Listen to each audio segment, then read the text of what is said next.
الحمد لله وحده والصلاة والسلام على من لا نبي بعده ولا معصوم بعده أما بعد فأعوذ بالله من الشيطان الرجيم بسم الله الرحمن الرحيم إن الصلاة كانت على المؤمنين كتابا موقوتا وقال الله تبارك وتعالى يا أيها الذين آمنوا لا تبطلوا صدقاتكم بالمن والأذى وقال الله تبارك وتعالى يا أيها الذين آمنوا أنفقوا من طيبات ما كسبتم قال النبي صلى الله عليه وسلم المرء مع من أحب إليه أو كما قال صلى الله عليه وسلم صدق الله وصدق رسوله النبي الكريم اللهم صل على محمد وعلى آل محمد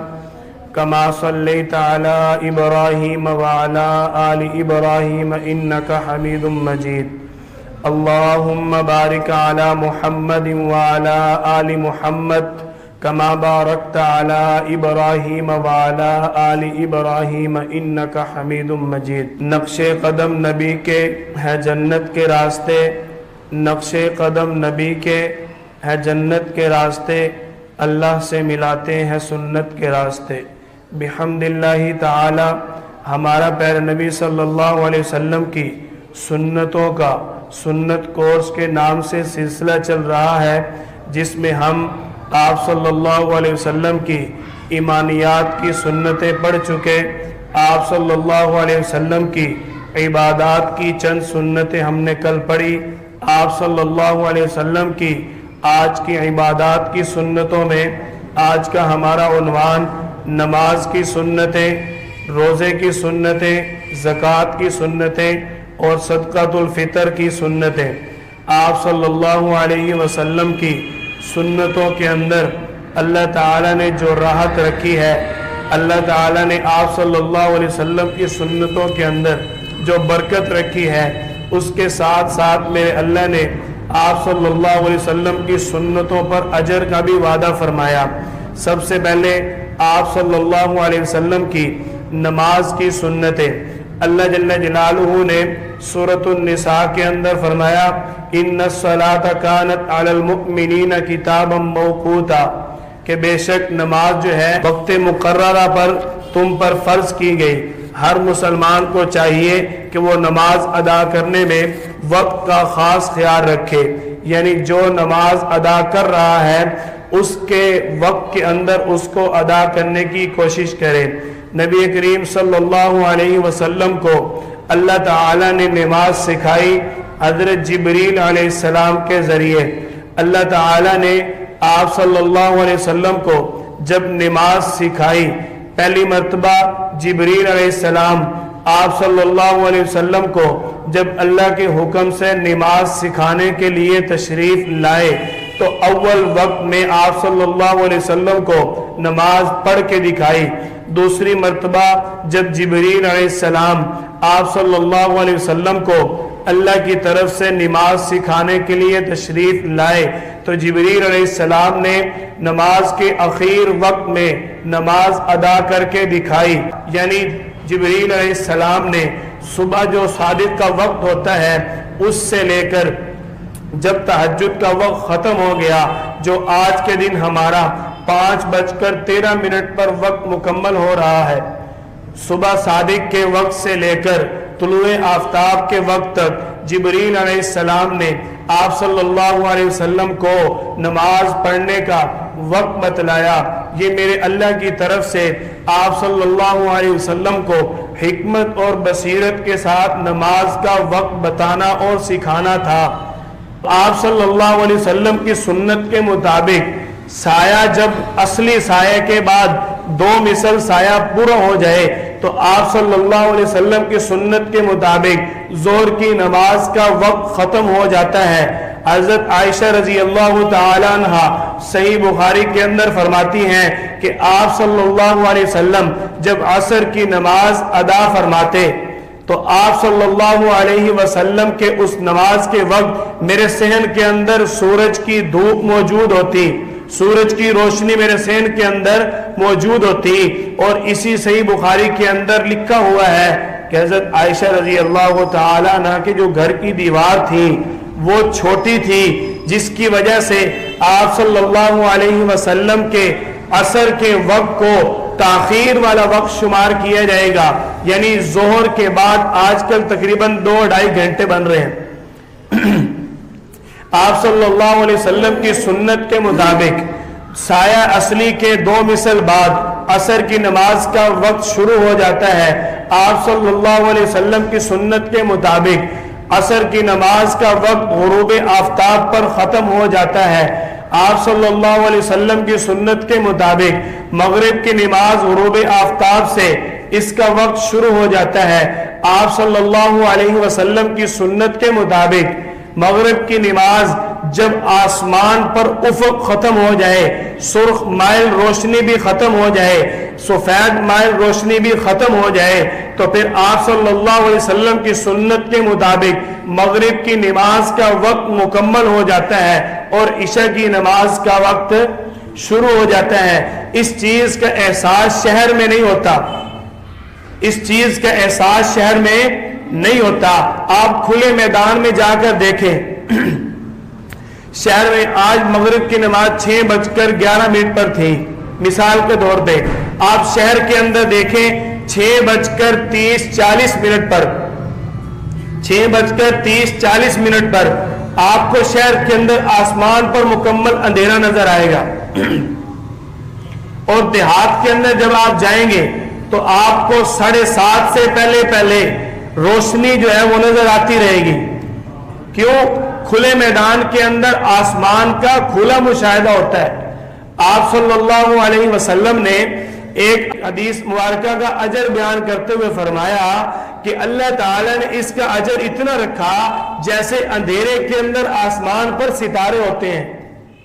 دیکھو، آپ صلی اللہ علیہ وسلم یہ بھی تو فرما سکتے تھے کہ جیسے آسمان پر ستارے ہوتے ہیں، ستارے تو پھر بھی وہی جو اللہ نے بنا دیے، لیکن آپ صلی اللہ علیہ وسلم نے یہ بات سمجھا دی کہ جب اندھیرا ہوتا ہے اس وقت ستارے آسمان پر زیادہ نظر آتے ہیں۔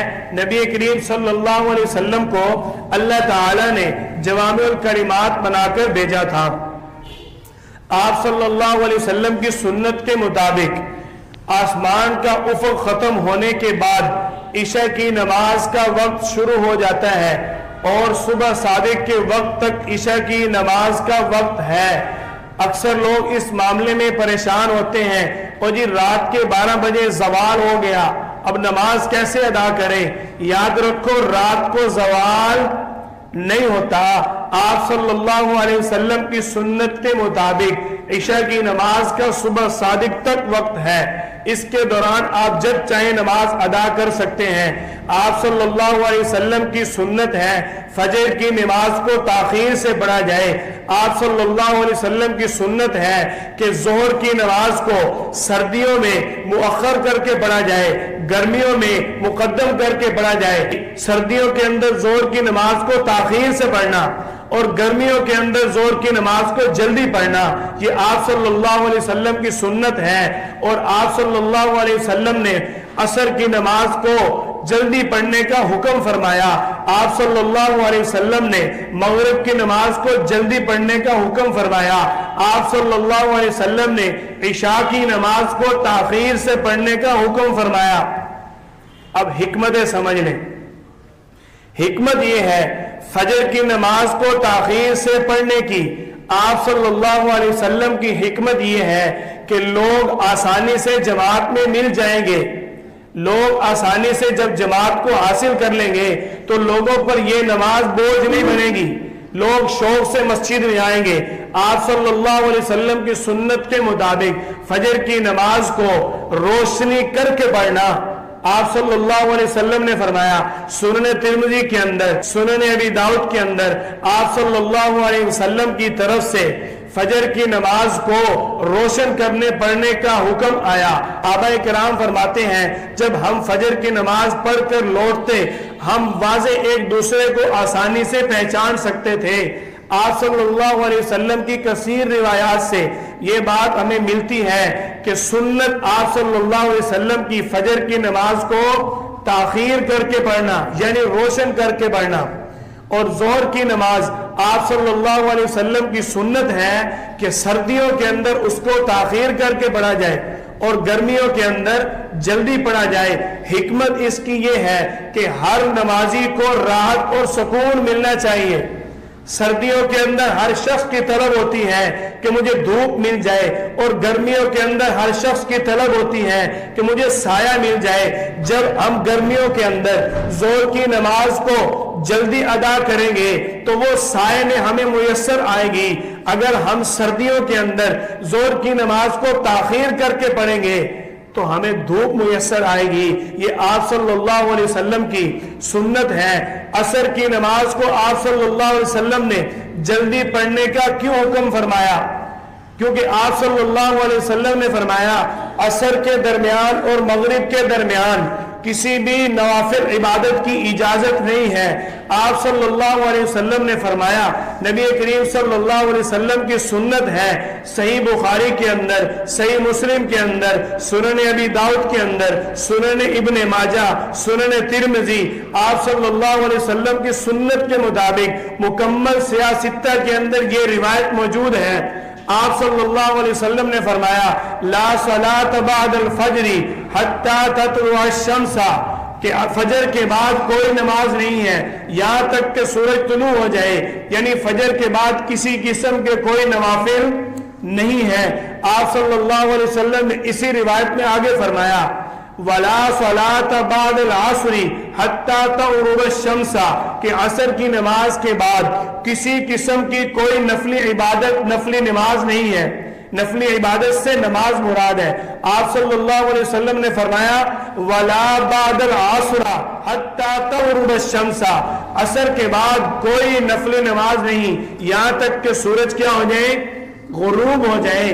آپ صلی اللہ علیہ وسلم نے اسی لیے عصر کی نماز کو جلدی پڑھنے کا حکم فرمایا تاکہ جو دیگر عبادات ہیں اس کے اندر بندے کو زیادہ سے زیادہ وقت مل سکے۔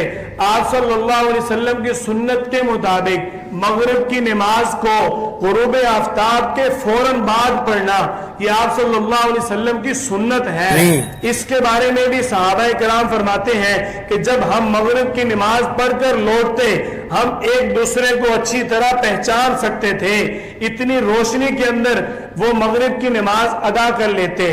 آپ صلی اللہ علیہ وسلم نے عشاء کی نماز کو تاخیر سے پڑھنے کا حکم اس لیے فرمایا کہ ہر بندہ اپنا کھانا وغیرہ زیادہ تر مغرب کے بعد اہتمام کرتا ہے، اپنے کام کاج سارے دن کی مصروفیت سے فارغ ہو کر گھر میں آتا ہے کہ اس کو یہ نماز بوجھ محسوس نہ ہو۔ اسی حدیث مبارکہ کی آپ صلی اللہ علیہ وسلم کی سنتوں کی حکمت کے مطابق احادیث پر عمل ہونا چاہیے۔ ایک حدیث کے اندر آ گیا کہ آپ صلی اللہ علیہ وسلم نے فجر کی نماز کو اندھیرے میں پڑھا، لیکن ہم نے آپ صلی اللہ علیہ وسلم کی حکمت کے ساتھ آپ کی حدیث کو دیکھنا ہے۔ جب دوسرے حدیث مبارکہ میں یہ آ گیا کہ آپ صلی اللہ علیہ وسلم فجر کی نماز کو تاخیر سے پڑھا کرتے تھے، اس کے اندر آپ صلی اللہ علیہ وسلم کی طرف سے حکمت بھی واضح ہو گئی۔ تو جب رمضان کا مہینہ آئے گا اس وقت حکمت یہ ہے کہ فجر کی نماز کو جلدی پڑھا جائے۔ جب رمضان کے علاوہ ایام آئیں گے تو اب حدیث مبارکہ کی حکمت یہ ہے کہ فجر کی نماز کو تاخیر سے پڑھا جائے، یعنی روشن کر کے پڑھا جائے۔ آپ صلی اللہ علیہ وسلم کی سنتوں کے اندر راحت ہے، سکون ہے، حسن ہے۔ اللہ تعالی نے آپ صلی اللہ علیہ وسلم کی سنتوں میں برکت رکھی۔ اب چلتے ہیں نفلی نمازوں کی طرف۔ آپ صلی اللہ علیہ وسلم کی سنت کے مطابق پہلی نفلی نماز تہجد کی نماز ہے، جس کا وقت طلوع فجر سے پہلے پہلے عشاء کی نماز کے بعد ایک مرتبہ سو کر اٹھ جانا، اس کے بعد جب آپ چاہیں تہجد کی نماز ادا کر سکتے ہیں۔ یہ آپ صلی اللہ علیہ وسلم کی سنت ہے۔ آپ صلی اللہ علیہ وسلم اور صحابہ کرام نے اس چیز کی بھی اجازت دی، اگر کوئی شخص بیدار نہیں ہو سکتا تو وہ عشاء کے بعد 2 رکعت تہجد کی نیت سے پڑھ کے سو جائے۔ اللہ تعالیٰ اس کو ثواب عطا فرما دیں گے۔ آپ صلی اللہ علیہ وسلم نے فرمایا کہ جس کے، یہاں آپ نے حدیث لگی دیکھی بھی ہوگی، آپ صلی اللہ علیہ وسلم نے فرمایا جس کے رات کے اعمال چھوٹ جائیں، جس کے رات کے اعمال رہ جائیں، اس کو چاہیے کہ وہ اپنے ان اعمال کو فجر اور ظہر کے درمیان ادا کرے، اللہ تعالیٰ اس کو پورا پورا اجر عطا فرمائیں گے۔ کل کیا حدیث سنی تھی؟ الدین یسر، دین کیا ہے؟ آسان ہے۔ آپ صلی اللہ علیہ وسلم نے ہمارے لیے راحت، سکون اور برکت کے لیے ہمیشہ اللہ سے مانگا۔ آپ صلی اللہ علیہ وسلم کے پاس آپ کی ایک صحابی کی بیوی آپ کے دربار میں اپنے خاوند کی شکایت لے کر آئی، یا رسول اللہ میرا خاوند جو ہے وہ ہر روز فجر کی نماز چھوڑ دیتا ہے، پتہ نہیں کب پڑھتا ہے، میں تو صبح اٹھاتی رہتی ہوں، وہ اٹھتا نہیں ہے۔ تو آپ صلی اللہ علیہ وسلم نے ان کو بلوایا اور پوچھا کہ آپ کی یہ شکایت میرے پاس پہنچی ہے۔ تو صحابی رسول عرض کرنے لگے، یا رسول اللہ کسان ہوں، کھیتی باڑی کرتا ہوں، رات کو کھیتوں میں پانی دیکھنا ہوتا ہے، کھیتوں کی دیکھ بھال کرنی ہوتی ہے، بس اوقات صبح اٹھنے میں تاخیر ہو جاتی ہے۔ آپ صلی اللہ علیہ وسلم نے فرمایا جب آنکھ کھل جائے پڑھ لیا کرو، اللہ تعالیٰ قبول فرما لے گا۔ دین کے اندر کیا ہے؟ آسانی ہے۔ اس وقت 80% لوگ اس وجہ سے فجر کی نماز نہیں پڑھتے، سورج نکل جائے تو وقت ختم ہو جاتا ہے، وقت ختم نہیں ہوتا، سورج نکلنے سے پہلے نماز ادا کرنے کا ثواب ہے، سورج نکلنے کے بعد نماز قضا کرنے کا ثواب ہے۔ اور جو بندہ اپنی غلطی کوتاہی کے بعد اللہ سے فکر مند ہو کے رجوع کر لے، اس کو اللہ تعالیٰ نے ایک نہیں 2 اجر کا وعدہ فرمایا ہے۔ عمل چھوٹ گیا نا، اب فکر لگ گئی کہ میں نماز قضا کر لوں، میری نماز رہ نہ جائے، ایک تو نماز پڑھنے کا اجر اور دوسرا نماز کی فکر کرنے کا اجر۔ پڑھنی چاہیے، جب آنکھ کھل جائے پڑھو، چھوڑو نا۔ میں اپنے دوستوں کو آسان کر کے اور آسان کر کے بتاتا ہوں کہ بھائی آپ صبح اٹھتے ہو نا، تم میں سے کوئی ایسا ہے جو صبح اٹھ کے منہ نہ دھوتا ہو؟ ہر بندہ صبح اٹھ کے فریش ہوتا ہے نا، ہر بندہ، تقریباً 50% لوگ تو اس چیز کی عادی ہیں کہ وہ صبح غسل ضرور کرتے ہیں، اور تقریباً 30% لوگ ایسے ہیں کہ صبح اٹھ کے انہوں نے صابن کے ساتھ چہرہ اپنا دھونا ہے، فریش ہو کے اپنے کام کاج کے لیے جانا ہے۔ تو میں ان کو کہتا ہوں یار آپ نے فریش تو ہونا ہی ہے، چہرہ تو دھونا ہی ہے، وہی وضو کر لو، جتنے دیر میں ناشتہ تیار ہوگا اتنے دیر میں جلدی جلدی گھر میں مصلی بچھا کے پڑھ لو۔ دین میں سختی نہیں ہے، جب آپ کو وقت ملے پڑھو ضرور، چھوڑنے سے تو بہتر ہے نا، کیوں جی؟ چھوڑنے سے تو بہتر ہے، دین کے اندر سختی نہیں ہے۔ کوشش آپ کریں آپ صلی اللہ علیہ وسلم کی سنت کے مطابق بر وقت باجماعت نماز ادا کریں، کیونکہ آپ صلی اللہ علیہ وسلم کی سنت بھی ہے اور جماعت کے ساتھ نماز ادا کرنا ہر مسلمان پر واجب بھی ہے۔ اگر کوئی شخص جان بوجھ کر نماز جماعت چھوڑ دے گا تو وہ گناہ گار ہوگا۔ آپ صلی اللہ علیہ وسلم کی سنت مؤکدہ ہے نماز کو جماعت کے ساتھ ادا کرنا۔ اور فجر کی نماز مشکل کیوں ہے؟ آپ صلی اللہ علیہ وسلم سے پہلے، ہماری اس امت سے پہلے باقی امتوں پر فجر اور عصر کی نماز تھی بس۔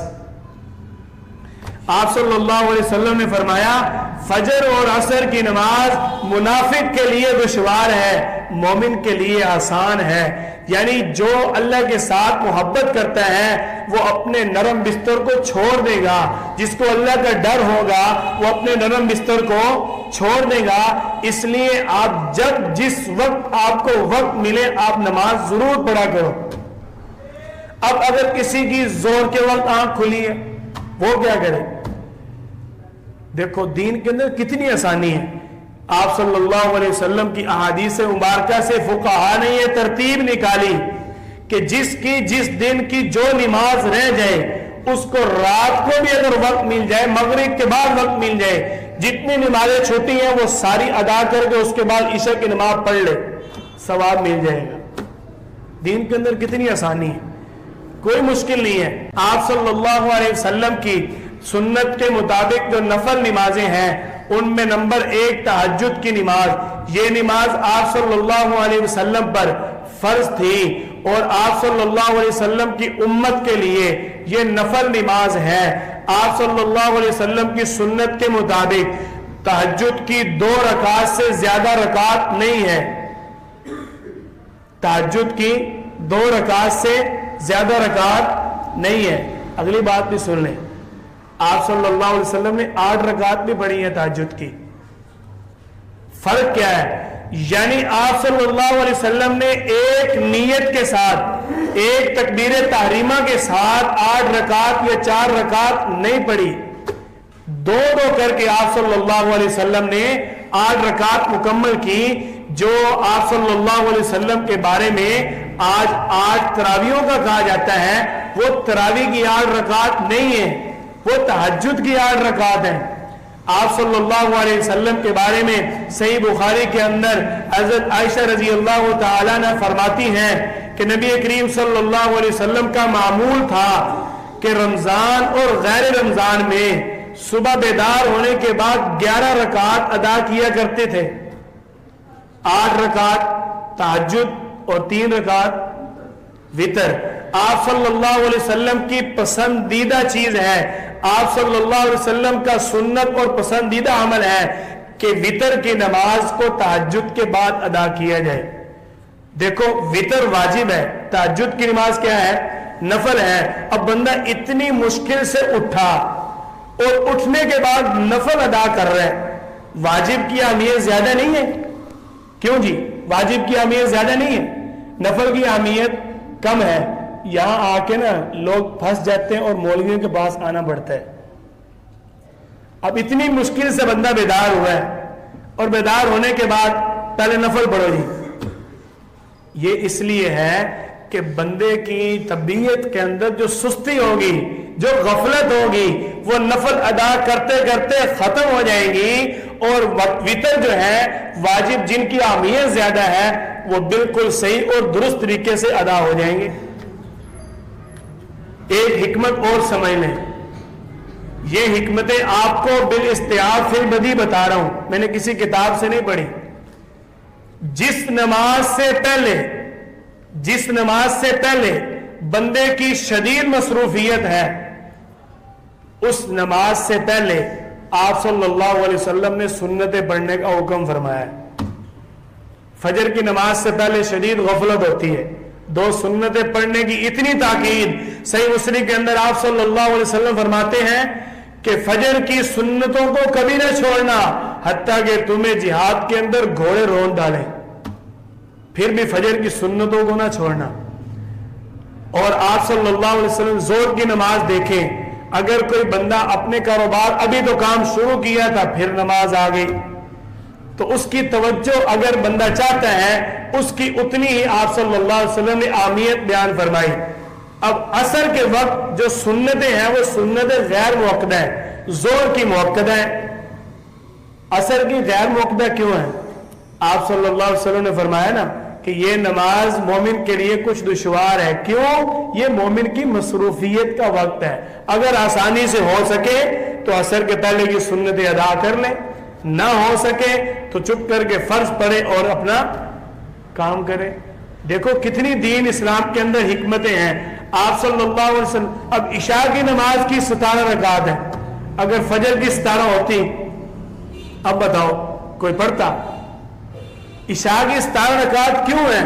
اس وقت میں کسی کو مصروفیت نہیں ہے, اس وقت میں ہر ایک کا جی چاہتا ہے مجھے اللہ نے رزق دیا, آج کے دن میں مجھے اللہ نے مال دیا, آج کے دن میں مجھے اللہ نے اولاد دی, آج کے دن میں میرا فلاں کام ہوا, آج کے دن میری فلاں پریشانی ہے, آج کے دن میں وہاں گیا, آج کے دن میرے یہ کام ہو جائے, اب میں گھر آ گیا ہوں, اب تو میرے پاس وقت ہے, میں لمبی بات کر کے اللہ کو راضی کر لوں. اللہ کے دین اور اصول کے مطابق, آپ صلی اللہ علیہ وسلم کی سنت کے مطابق, وَجَعَلْنَا النَّهَارَ مَعَاشًا, دن ذریعہ معاش ہے, وَجَعَلْنَا اللَّيْلَ لِبَاسًا, رات سونے کے لیے ہے. اور آج ہم کیا کہتے ہیں؟ سنت کے الٹ کہ کام مولوی صاحب چلتے ہی آج کل رات کو ہے. جو جتنی ترقی کر رہے ہیں اتنا دین کے خلاف ہوتا جا رہا ہے. وہ جی کام چلتا ہی رات کو ہے. یاد رکھو آپ صلی اللہ علیہ وسلم فرمایا جس نے اللہ کے دین کے خلاف کام کیا اللہ اس کی زندگی سے سکون چھین لے گا. اللہ فرما رہے ہیں کہ دین ذریعے معاش ہے. میں نے ابھی 2-3 دن پہلے ایک دوست کے ساتھ بات کی, قاری صاحب بھائی طارق صاحب سے میری بات ہوئی, تو وہ مجھے کہنے لگے یار میں رات کو اکثر جو ہے نا لوگوں کے ساتھ کام کرنے کے لیے جاتا ہوں کیونکہ اس وقت بندہ کو ٹائم ہوتا ہے. میں نے کہا یہ آپ غلط کرتے ہو. میں یہ نہیں دیکھوں گا کہ میرا آپ کے ساتھ بڑا گہرا تعلق ہے, یہ بھی بڑی آج کل بیماری چلی ہوئی ہے. تعلق بچانے کے لیے, لوگوں سے چندہ نکالنے کے لیے ان کی بات, ہاں ماشاءاللہ آپ کی کیا بات ہے, ہاں جی آپ بڑے مصروف ہیں, آپ جو کر رہے ہیں ٹھیک کر رہے ہیں. ایسے نہیں. جو بات دین اسلام کے خلاف ہو وہ بالکل صاف بندے کو سمجھا دینی چاہیے.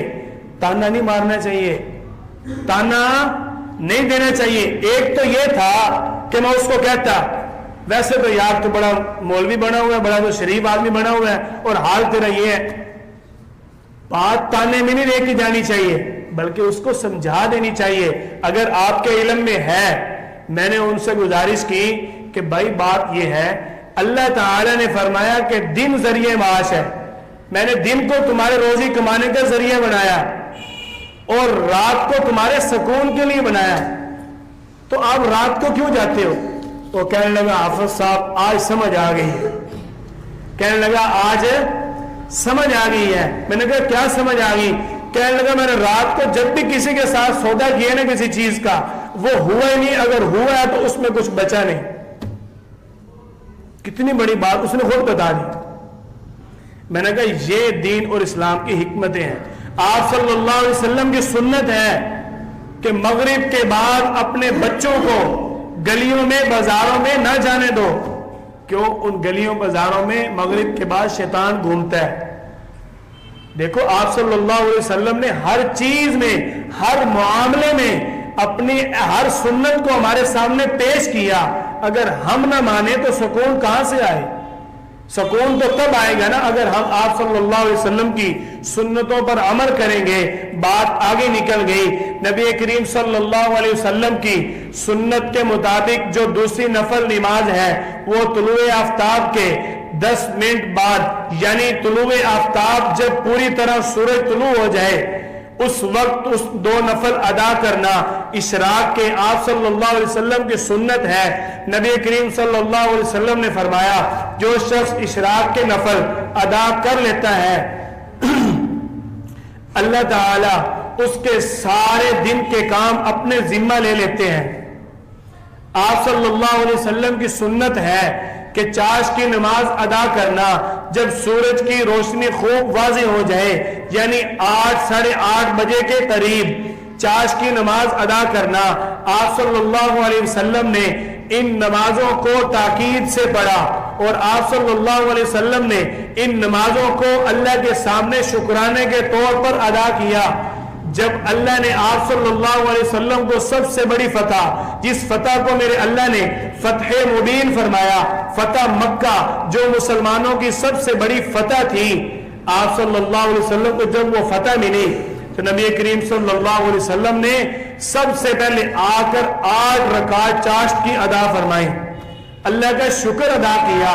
نبی کریم صلی اللہ علیہ وسلم کی سنت نماز اور ہمارے لیے جو نفل نماز ہے مغرب کے بعد 20 رکعت نفل اوابین کے, یہ بھی آپ صلی اللہ علیہ وسلم کی سنت ہے.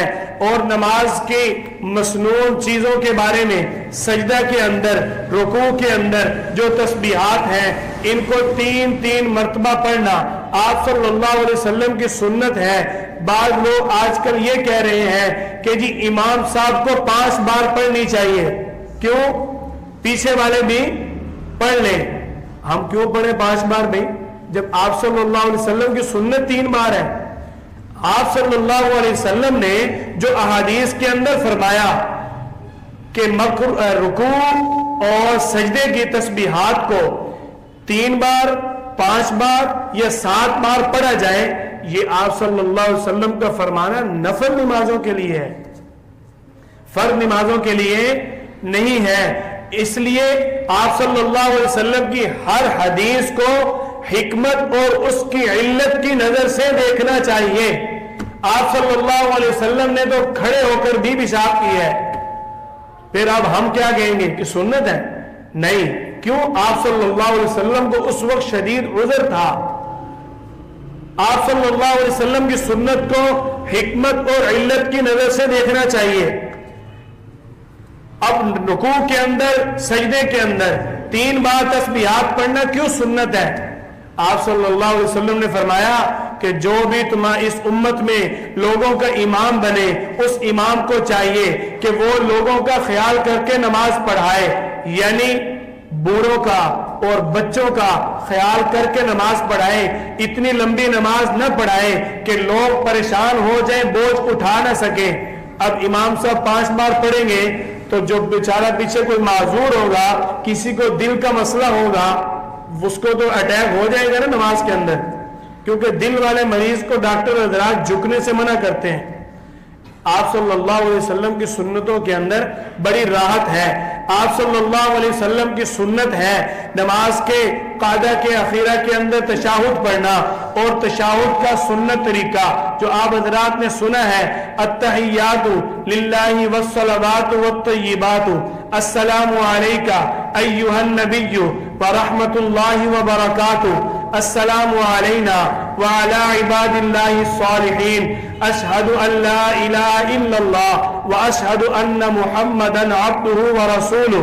یہاں آ کر اکثر لوگ کہہ دیتے ہیں وحدہ لا شریک لہ، یہاں وحدہ لا شریک لہ نہیں ہے، ان غلطیوں سے بھی بچنا چاہیے۔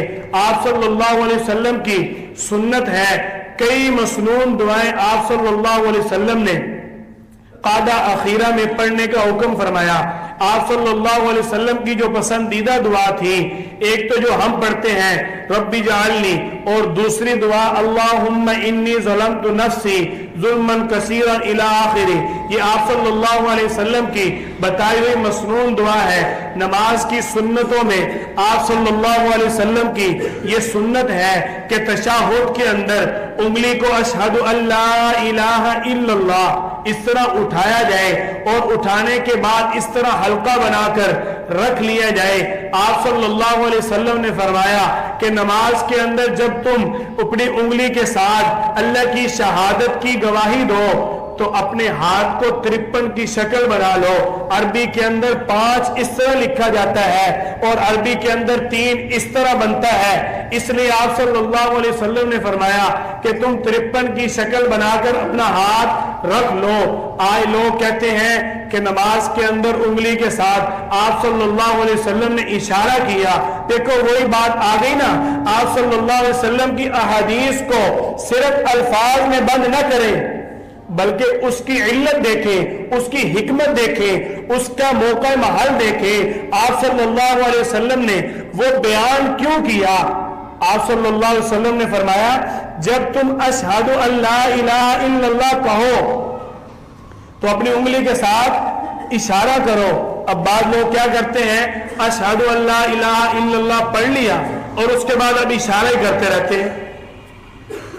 اشارہ کرو کا مطلب یہ ہے کہ اشہد ان لا الہ الا اللہ، اللہ کی طرف اشارہ کرنا مقصود حکمت اور علت ہے۔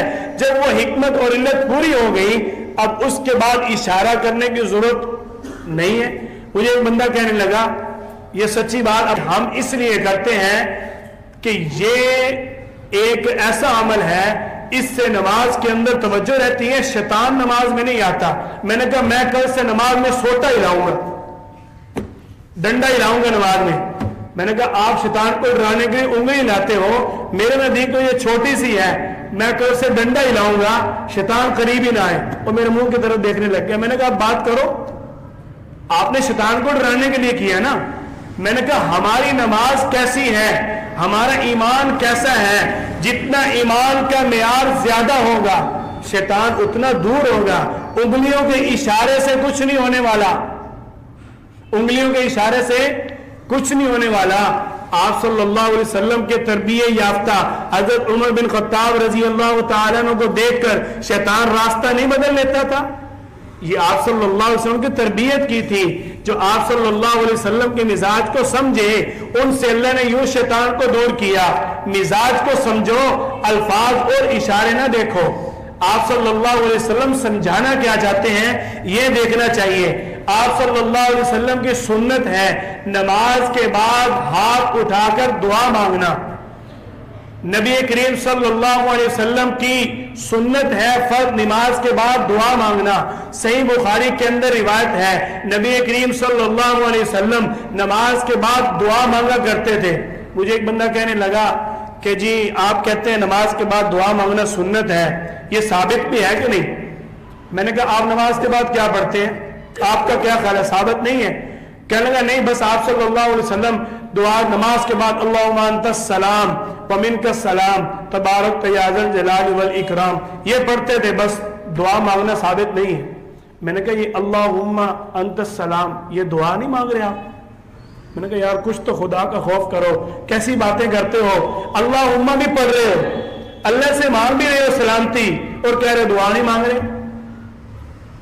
آپ صلی اللہ علیہ وسلم کی سنت ہے فرض نماز کے بعد دعا مانگنا، اور آپ صلی اللہ علیہ وسلم کے مسنون اذکار بھی فرض نماز کے بعد موجود ہیں، جس کو تسبیح فاطمی کے نام سے یاد بھی کیا جاتا ہے۔ آپ صلی اللہ علیہ وسلم نے فرمایا کہ فرض نماز کے بعد 34 مرتبہ اللہ اکبر، 33 مرتبہ سبحان اللہ اور 33 مرتبہ الحمدللہ پڑھنا نماز کے بعد کا مسنون ذکر ہے۔ اور بھی کثیر روایات کے اندر آپ صلی اللہ علیہ وسلم کے بتائے ہوئے کثیر مسنون اذکار ملتے ہیں۔ آج کے ہمارے سبق کے اندر عبادات کی سنتوں میں جو اگلا ہمارا عنوان تھا کہ زکوٰۃ کی سنتیں، نماز بھی عبادت ہے اور زکوٰۃ بھی عبادت ہے۔ زکوٰۃ کے اندر آداب کا خیال رکھنا، سنتوں کا خیال رکھنا۔ آپ صلی اللہ علیہ وسلم نے فرمایا کہ زکوٰۃ کو اللہ کی رضا کے لیے اللہ کے راستے میں خرچ کرنا یہ میری سنت ہے۔ آپ صلی اللہ علیہ وسلم نے فرمایا زکوٰۃ اور صدقہ کو اللہ کی رضا کے لیے خرچ کرنا، اللہ کے راستے میں خرچ کرنا، یہ چھپا کر خرچ کرنا میری سنت ہے۔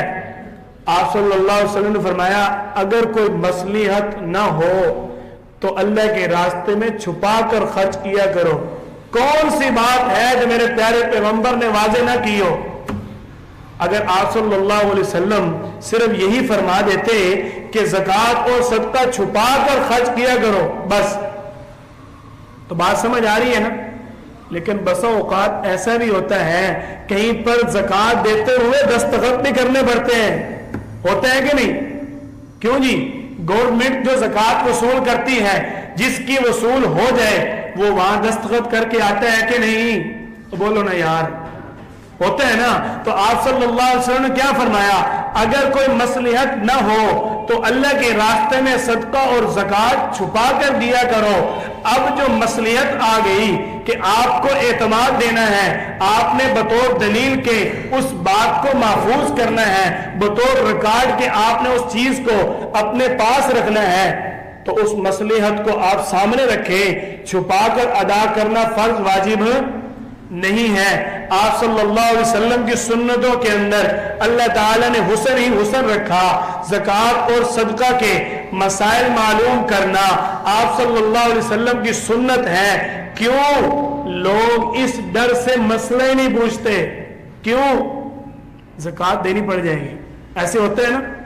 کیوں لوگ چاہتے ہیں کہ جی بھول چوک جو ہے نا وہ معاف ہے، اس لیے جب ہم پوچھیں گے نہیں، ہمیں پتہ ہی نہیں تھا زکوٰۃ کتنی بنتی ہے، ہمیں پتہ ہی نہیں تھا کتنی دینی ہے، تو ہمیں اس لیے پتہ نہیں تھا ہم نے نہیں دی تو کوئی بات نہیں۔ آپ صلی اللہ علیہ وسلم کیا فرما رہے ہیں؟ صدقہ اور زکوٰۃ کے مسائل معلوم کرنا یہ میری سنت ہے۔ آپ صلی اللہ علیہ وسلم نے فرمایا زکوٰۃ کو واجب ہونے کے بعد مؤخر نہ کرنا، یعنی جب بندہ صاحب نصاب بن گیا اس کو چاہیے کہ وہ فوراً زکوٰۃ کو ادا کرے، یہ آپ صلی اللہ علیہ وسلم کی سنت ہے۔ نفلی صدقات کو بھی مؤخر کرنے سے آپ صلی اللہ علیہ وسلم نے منع فرمایا۔ کیوں؟ تاکہ میرا امتی کسی مصیبت میں نہ چلا جائے، کسی پریشانی کے اندر نہ پھنس جائے۔ آپ صلی اللہ علیہ وسلم کی سنت ہے اللہ کے راستے میں عمدہ بہترین اور اعلیٰ مال خرچ کرنا۔ اللہ تعالیٰ نے فرمایا یا ایھا الذین آمنوا انفقوا من طیبات ما کسبتم، اے ایمان والو اللہ کے راستے میں اپنی کمائی میں سے پاکیزہ مال خرچ کرو۔ آپ صلی اللہ علیہ وسلم کی سنت ہے اللہ کے راستے میں زکوٰۃ اور صدقہ ادا کرتے ہوئے کسی کو تکلیف نہ دینا۔ اللہ تعالیٰ نے فرمایا یا ایھا الذین آمنوا لا تبطلوا صدقاتکم بالمن والاذی، اے ایمان والو تم کہیں اپنے اعمال صدقات اپنا مال ضائع نہ کر بیٹھنا۔ بالمن والاذی، کسی مسلمان کو کسی غریب کو دیتے ہوئے احسان جتلا کر تکلیف دے کر، اور ہو آج کل یہی رہا ہے 80% لوگ جس کو زکوٰۃ اور صدقہ دیتے ہیں اس کو حقارت کی نظر سے دیکھتے ہیں، اور لوگوں کو دیکھنا تو درکنار۔ ایک عالم دین آیا اللہ کی رضا کے لیے مانگنے کے لیے، وہ اپنے لیے نہیں مانگ رہا، اس نے جا کر قال اللہ قال رسول اللہ پڑھانا ہے، تو لوگ اس کو زکوٰۃ دیتے ہوئے حقارت کی نظر سے دیکھتے ہیں اور کہتے کیا ہے ان مولویوں سے مدرسے نہیں چلتے تو بھی چندہ کیوں کرتے ہیں۔ چندہ مانگنا آپ صلی اللہ علیہ وسلم کی سنت ہے۔ غزوہ تبوک کے موقع پر نبی کریم صلی اللہ علیہ وسلم نے چندے کا اعلان فرمایا، اور جب سیدنا صدیق اکبر اور حضرت عمر بن خطاب رضی اللہ تعالیٰ عنہ کا آپس میں مقابلہ لگ گیا، وہ واقعہ آپ نے سنا ہوا ہے، بات کو آگے لے کر چلتے ہیں۔ آپ صلی اللہ علیہ وسلم کی سنت ہے کہ مستحق کو تلاش کر کے دینا، ہر ایرے غیر نتو خیرے کو زکوٰۃ صدقہ دینا جائز نہیں ہے۔ دین کے اندر اتنی بھی کھلی چھوٹ نہیں ہے، میانہ روی، درمیانہ پہلو، میانہ روی والی چال رکھنی چاہیے، نہ حد سے تجاوز، نہ بالکل نہ شکری، نہ بالکل انکار، درمیانہ پہلو، افراط اور تفرید سے بچ کر درمیان کے اندر اپنا بندہ وہ عمل اختیار کرے جو ہر ایک کو پسند آ جائے۔ آپ صلی اللہ علیہ وسلم نے فرمایا کہ اس کو زکوٰۃ دی جائے جو آپ کو مستحق نظر آئے۔ اللہ تعالیٰ نے بھی اس کے بارے میں سورۃ الزاریات کے اندر اعلان فرمایا حق معلوم للسائل والمحروم، پہلے نمبر پر جو مستحق ہو اس کو دو، دوسرے نمبر پر جو مستحق نہ ملے اس کو تلاش کر کے اس کا حق پہنچاؤ۔ اب یہ نہیں کہ کسی بندے کو مستحق نہ ملے اور وہ کہ چلو مجھے تو مستحق کوئی نہیں ملا تو خیر ہے۔ للسائل والمحروم، سائل جو مانگنے والا ہے اس کو بھی دو، محروم جو سفید پوش ہے، عزت دار ہے، سوال نہیں کرتا، سوال نہیں کرنا چاہتا، اس کو بھی تلاش کر کے اس کا حق زکوٰۃ پہنچاؤ۔ آپ صلی اللہ علیہ وسلم کی سنت ہے کہ صدقہ اور زکوٰۃ دیتے ہوئے نرمی اختیار کرنا۔ میرے اللہ نے آپ صلی اللہ علیہ وسلم کو حکماً یہ فرمایا فَأَمَّا الْيَتِيمَ فَلَا تَقْهَرْ، کہ آپ کسی یتیم کو کبھی بھی جھڑکیں گے نہیں، آپ کسی بھی یتیم کو کبھی بھی حقارت والے الفاظ نہیں کہیں گے، آپ اس کے ساتھ نرمی اختیار کریں گے۔ وَأَمَّا السَّائِلَ فَلَا تَنْهَرْ، آپ اس کو دھتکاریں گے بھی نہیں۔ آپ صلی اللہ علیہ وسلم کی سنت ہے کہ زکوٰۃ کو دل سے عبادت سمجھ کر مطمئن ہو کر دینا، زکوٰۃ کو ٹیکس نہیں سمجھنا چاہیے، زکوٰۃ کو بوجھ نہیں سمجھنا چاہیے۔ آج ہماری معیشت اسی لیے کمزور ہے کہ مالدار جو ہے وہ زکوٰۃ پوری طرح ادا نہیں کر رہے۔ اگر زکوٰۃ پوری طرح ادا کریں تو اللہ تعالیٰ کے حکم سے جو نظام زکوٰۃ ہے اس کے مطابق چند سالوں میں غریب لوگ ختم ہو جائیں گے۔ کیوں؟ مالیت اتنی زیادہ بنتی ہے، غریب سے غریب بندہ بھی سال کے اندر 1-2 لاکھ روپے نہیں کماتا، غریب بندہ سال کے اندر 1-2 لاکھ روپے نہیں کماتا، اور مالدار جب 1 کروڑ کی زکوٰۃ نکالے گا تو وہ کتنی بنے گی؟ کیوں نہیں قاری صاحب؟ 2.5 لاکھ روپے زکوٰۃ بنے گی۔ اب بتاؤ غریب کو سال بعد 2.5 لاکھ مل جائے وہ غریب رہے گا؟ کتنی دین کے اندر راحت اور سکون والی باتیں ہیں۔ آپ صلی اللہ علیہ وسلم کی سنتوں کے اندر، اسلام کے اندر، شریعت کے اندر سارے نظام موجود ہیں. ہمارے حکمران نہ مانے، ہمیں اس سے غرض نہیں ہے. ہمارا کام ہے حق کو بیان کرنا، قرآن و حدیث کی بات کو پیش کرنا. اگر قرآن و حدیث کے مطابق آج بھی 100% قانون سازی ہو جائے تو ہمارے ملک کی معیشت بہتر ہو سکتی ہے. آپ صلی اللہ علیہ وسلم کی سنت ہے کہ زکوٰۃ کو سال گزرنے کے بعد ہی ادا کیا جائے، اور آپ صلی اللہ علیہ وسلم کی طرف سے یہ بھی اجازت ہے کہ اگر آپ کے پاس وسعت ہے تو آپ کو پتہ ہے کہ میں زکوٰۃ دینے کا صاحب نصاب بن چکا ہوں، تو آپ زکوٰۃ کا وقت پورا ہونے سے پہلے بھی زکوٰۃ ادا کر سکتے ہیں. آپ صلی اللہ علیہ وسلم نے فرمایا ہر لکڑی والے کو، ہر زمین والے کو، ہر کپڑے والے کو چاہیے کہ وہ زکوٰۃ ادا کرے. آپ صلی اللہ علیہ وسلم نے کپڑے والوں کا نام لے کر پکارا. کتنے خوش قسمت ہو ہمارے جو امام ہیں، امام ابو حنیفہ رحمۃ اللہ علیہ، وہ کپڑے کا کام کیا کرتے تھے. اس سے بھی آگے چلتے ہیں، سیدنا صدیق اکبر رضی اللہ تعالیٰ عنہ جب آپ صلی اللہ علیہ وسلم نے نبوت کا اعلان کیا، مکے کے اندر سب سے بڑے کپڑے کے تاجر تھے. آپ صلی اللہ علیہ وسلم نے فرمایا جو شخص زکوٰۃ ادا نہیں کرے گا اس کا مال ہلاک ہو جائے گا. کیوں؟ کیونکہ زکوٰۃ ادا کرنے سے بندے کا باقی جو مال ہے وہ پاک ہو جاتا ہے. آپ صلی اللہ علیہ وسلم کی سنت ہے کہ صدقۃ الفطر ہر مسلمان بالغ کے لیے، ہر مسلمان بالغ اور نابالغ دونوں کے لیے ادا کرنا واجب ہے. صدقۃ الفطر کا وقت کیا ہے؟ جب شوال کا چاند نظر آ جائے، عید الفطر کا چاند نظر آ گیا، اب ہر بندے کے اوپر، ہر مسلمان کے اوپر صدقۃ الفطر ادا کرنا واجب ہے. اور آپ صلی اللہ علیہ وسلم کی طرف سے یہ بھی حکم ہے، بلکہ آپ صلی اللہ علیہ وسلم نے فرمایا جس نے عید الفطر کی نماز سے پہلے صدقۃ الفطر ادا کر دیا اس کو اللہ تعالیٰ دوہرا اجر عطا فرمائیں گے. یعنی رمضان کے مہینے میں لوگ صدقۃ الفطر ادا کرنے کا اہتمام کرتے ہیں. یہ آپ صلی اللہ علیہ وسلم کی سنت ہے کہ اپنے ہر گھر کا، ہر گھر کے فرد کا صدقۃ الفطر ادا کیا جائے. آپ صلی اللہ علیہ وسلم نے فرمایا زکوٰۃ ادا کرنا بندے کے پرہیزگار ہونے پر دلیل ہے کہ یہ بندہ کیا ہے؟ متقی ہے. اللہ تعالیٰ نے آپ صلی اللہ علیہ وسلم کو کیا فرمایا؟ وَأَنفِقُوا فِي سَبِيلِ اللَّهِ وَلَا تُلْقُوا بِأَيْدِيكُمْ إِلَى التَّهْلُكَةِ کہ ان ایمان والوں کو آپ فرما دو کہ یہ اللہ کے راستے میں مال خرچ کریں، اپنے ہاتھوں سے کہیں اپنے آپ کو ہلاکت میں نہ ڈال رہے. اپنے ہاتھوں سے ہلاکت میں ڈالنے کا کیا مطلب؟ بندہ کمائی کس چیز سے کرتا ہے؟ اپنے ہاتھوں سے نا. کچھ تو بولو یار، ٹائم آپ کا صرف 3 منٹ اوپر ہو گئے، بس بات ختم ہونے والی ہے. اپنے ہاتھوں سے ہلاکت میں ڈالنے کا کیا مطلب ہے؟ کہ اپنے ہاتھوں سے کمائی کر رہے ہیں نا، جو مال کمایا وہی اس کے لیے وبال بن جائے، اسی کے لیے عذاب بن جائے. اگر وہ زکوٰۃ ادا نہیں کرے گا وہ مال اس کے لیے آخرت میں جہنم کا ایندھن بن جائے گا. تو وہ شخص اپنے ہاتھوں سے ہلاکت خریدنے والا بن گیا. اس لیے اللہ تعالیٰ نے فرمایا میرے لیے مال خرچ کرو، کہیں تم اپنے آپ کو ہلاکت میں نہ ڈال لو.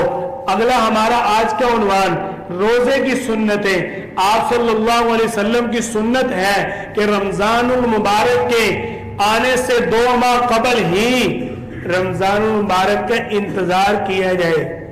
آپ صلی اللہ علیہ وسلم نے فرمایا رجب کا چاند دیکھ کر اللہم بارک لنا فی رجب و شعبان وبلغنا رمضان، اے اللہ ہمارے رجب اور شعبان میں برکت عطا فرما اور ہمیں رمضان المبارک تک پہنچا. آپ صلی اللہ علیہ وسلم کی سنت ہے کہ رمضان المبارک کا 2 ماہ قبل ہی انتظار کیا جائے. آپ صلی اللہ علیہ وسلم تو رمضان المبارک کا اتنا اہتمام فرماتے کیونکہ آپ صلی اللہ علیہ وسلم کو اللہ تعالیٰ نے 100 جنتیوں آدمیوں کی طاقت دی تھی. آپ صلی اللہ علیہ وسلم یہ عمل کر سکتے تھے. آپ صلی اللہ علیہ وسلم کی سنت ہے رمضان مبارک کی تیاری میں شعبان میں ہی روزے رکھنے شروع کر دینا. لیکن آج کل اس چیز پر عمل کی ضرورت ہے نہیں ہے. کیوں؟ اب وہ طاقت نہیں ہے. اب وہ طاقت نہیں ہے. آپ سوچ رہے ہیں مولوی صاحب بیان تو سنتیں کر رہے ہیں اور سنت آپ صلی اللہ علیہ وسلم کی شعبان میں روزے رکھنا ہے اور مولوی صاحب کہہ رہے ہیں شعبان میں روزے نہ رکھو. ایک صحابی آئے, یا رسول اللہ میں ہمیشہ روزہ رکھنے کا ارادہ کرتا ہوں. آپ صلی اللہ علیہ وسلم نے فرمایا اسلام میں اس چیز کی اجازت نہیں ہے. کہنے لگے یا رسول اللہ مجھے پھر آپ بتا دیں کہ میں کس طرح اللہ کے یہاں زیادہ سے زیادہ عبادت کرنے والا بن جاؤں. آپ صلی اللہ علیہ وسلم نے فرمایا تو کتنی طاقت رکھتا ہے, مہینے کے اندر 15 روزے رکھ لو. کہنے لگے یا رسول اللہ نہیں, اس سے بھی زیادہ. آپ صلی اللہ علیہ وسلم نے فرمایا کہ تم مہینے کے اندر 20 دن روزے رکھ لو. کہنے لگے یا رسول اللہ نہیں, اس سے بھی زیادہ نہیں. آپ صلی اللہ علیہ وسلم نے پہلے ان کو کہا آپ سال کے اندر 1 مہینے کے روزے رکھ لو. کہنے لگے یا رسول اللہ نہیں, اس سے بھی زیادہ طاقت رکھتا ہوں. آپ صلی اللہ علیہ وسلم نے فرمایا اور؟ کہنے لگے یا رسول اللہ 3 ماہ. آپ صلی اللہ علیہ وسلم نے فرمایا نہیں. کہنے لگے یا رسول اللہ پھر آپ کیا فرماتے ہیں؟ آپ صلی اللہ علیہ وسلم نے فرمایا کہ اللہ تعالی نے جو مسلمان کو روزہ رکھنے کی اجازت دی وہ سنت داؤد علیہ السلام کی اجازت ہے. اس سے زیادہ مسلمان کو روزہ رکھنے کی اجازت نہیں ہے. 1 دن روزہ رکھے, 1 دن افطار کرے, 1 دن روزہ رکھ لے, 1 دن افطار کرے. کیوں؟ آپ صلی اللہ علیہ وسلم نے فرمایا تمہاری بیویوں کے تمہارے اوپر حقوق ہیں اور تم نے اپنے بچوں کا پیٹ بھی پالنا ہے. کیوں؟ تم نے کھانا پینا بھی ہے, بیوی کے حقوق بھی ادا کرنے ہیں اور اپنے بچوں کے لیے محنت مزدوری بھی کرنی ہے. جس سے یہ بات واضح ہوتی ہے جو طاقت آپ صلی اللہ علیہ وسلم خود رکھتے ہیں وہ آپ کا امتی نہیں رکھتا. آپ صلی اللہ علیہ وسلم کی ہر حدیث کو حکمت اور سنت کو حکمت کی نظر سے دیکھنا چاہیے. آپ کی ہر حدیث اور سنت کو حکمت اور علت کی نظر سے دیکھنا چاہیے. صرف الفاظ کے پیچھے نہیں دوڑنا چاہیے. آپ صلی اللہ علیہ وسلم کی سنت ہے روزہ کے لیے سحری کرنا. آپ صلی اللہ علیہ وسلم کی سنت ہے کہ سحری کو تاخیر سے کرنا, یعنی جب وقت ختم ہونے کے قریب ہو. لوگ کیا کرتے ہیں رات کو سحری کھا لیں گے. آج کل ایسے ہی ہو رہا ہے, 11, 12, 1 بجے تک لوگ جاگتے ہیں اور رات کو ہی کھا کے سو گئے. اور جی ہم تو رات کو ہی کھا لیتے ہیں, صبح کو دل ہی نہیں کرتا. ہم نے تو کبھی زندگی میں ناشتہ ہی نہیں کیا, ہمارا تو دل نہیں کرتا. ہم تو پورا سال صرف زیادہ سے زیادہ اگر دل کر دے چائے کا کپ اور بسکٹ استعمال کرتے ہیں. اپنے آپ کے اندر ماڈرن بن رہے ہیں. کیا بن رہے ہیں؟ ماڈرن. اسلام ماڈرن نہیں ہے, یہ بات یاد رکھیں. آپ صلی اللہ علیہ وسلم کی سنت ہے سحری کرنا اور تاخیر سے سحری کرنا. کیوں؟ آپ صلی اللہ علیہ وسلم کا دین جو ہے وہ صرف امیر لوگوں کے لیے نہیں ہے, وہ غربا کے لیے بھی ہے. اب اگر سحری کا حکم تاخیر سے کرنا سنت ہوگا, جو بندہ کمزور ہوگا وہ تاخیر سے کھا کر سارا دن روزہ رکھ سکے گا. جو صحت مند ہے وہ ہلکا پھلکا کھا لے لیکن سنت کے مطابق ادا کرے. ہمارے استاد محترم, ہم نے تو ان کے عمل کو دیکھا. ہمارے استاد یہ فرمایا کرتے تھے میں سحری کے اندر صرف 1 کپ دودھ اور 3 کھجوریں کھاتا ہوں, بس اس سے زیادہ نہیں. 24 گھنٹے میں صرف 1 روٹی کھاتا ہوں اور وہ بھی عشاء کے بعد بس. اور فرماتے ہیں کہ سحری ضرور کرتا ہوں اور وہ بھی تاخیر سے. آپ صلی اللہ علیہ وسلم کی سنت ہے. آپ صلی اللہ علیہ وسلم نے ہمارے لیے راحت اور سکون پیش کی اور ہم اپنے لیے مشکلات بنا رہے ہیں. مشکلات ہی ہیں نا. آپ صلی اللہ علیہ وسلم فرمایا 3 دن تک تعزیت, بس مسلمان کے فوت ہونے کے بعد, اس کے بعد تعزیت نہیں ہے. اور یہاں 7واں ہو رہا ہے, پھر 10واں ہو رہا ہے, پھر 15واں ہو رہا ہے, پھر 20واں ہو رہا ہے, پھر 40واں ہو رہا ہے, پھر سالانہ ہو رہا ہے اور پھر ہر سال کپڑے دینے چل رہے ہیں. یہ اپنے لیے مشکلات خود بنا رہی نا. آپ صلی اللہ علیہ وسلم کی جس نے سنت کو ٹھکرایا اس نے ذلت کو خریدا. آپ صلی اللہ علیہ وسلم کی سنت ہے کہ افطاری کو فوراً کیا جائے.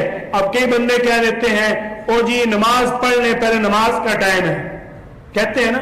کئی تو ہمارے اوپر آ کر فتوے لگانے شروع کر دیتے ہیں, مولوی صاحب تو پتہ نہیں تو دل نہیں کرتا کھاون نو تو سیدھے انج کر دو کہ پتہ نہیں کی ہو گیا.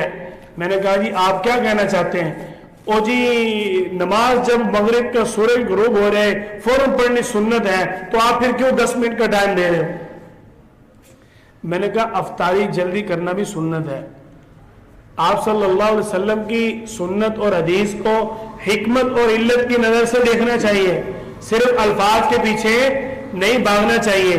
آپ صلی اللہ علیہ وسلم کی سنت ہے رمضان مبارک کے اندر آپ صلی اللہ علیہ وسلم اپنی عبادت کو بڑھا دیا کرتے تھے. آپ صلی اللہ علیہ وسلم کی سنت ہے رمضان مبارک کے مہینے میں پہلے عشرے میں اعتکاف کرنا, دوسرے عشرے میں اعتکاف کرنا, اخیر عشرے میں اعتکاف کرنا. آپ صلی اللہ علیہ وسلم کی سنت ہے پورا مہینہ اعتکاف کرنا. واجب جو اعتکاف سنت موقدہ والا ہے جس پر آپ صلی اللہ علیہ وسلم نے دوام فرمایا, یعنی جو اعتکاف آپ صلی اللہ علیہ وسلم نے ہمیشہ کیا. حضرت عائشہ رضی اللہ تعالیٰ نے فرماتی ہیں آپ صلی اللہ علیہ وسلم جب مدینہ طیبہ تشریف لائے اخیر عمر وفات تک آپ صلی اللہ علیہ وسلم نے ہمیشہ رمضان مبارک کے آخری عشرے کا اعتکاف فرمایا. آپ صلی اللہ علیہ وسلم کی اخیر عشرے میں اعتکاف کرنا سنت ہے, اور آپ صلی اللہ علیہ وسلم کی سنت ہے کہ عید کے چاند کا انتظار کرنا. یہ کوئی رمضان مبارک کے مہینے کے ساتھ نفرت والا پہلو نہیں ہے. جو دین کا کام ہے اس کو بر وقت یاد کرنا اور اس کا انتظار کرنا سنت ہے. آخری بات اس کے بعد دعا. آپ صلی اللہ علیہ وسلم کی ایک سنت جس کو آج ہم سوشل میڈیا کی وجہ سے بالکل ترک کر چکے.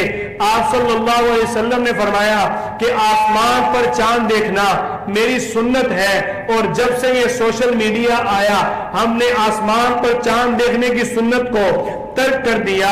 ہم جب آپ صلی اللہ علیہ وسلم کے امتی ہیں, مسلمان ہیں, تو ہمارا حق بنتا ہے آپ صلی اللہ علیہ وسلم کی سنت کو یاد کریں, آپ کی سنت کو تازہ کریں, آپ صلی اللہ علیہ وسلم کی سنت کے مطابق آسمان پر چاند دیکھنے کا اہتمام کریں.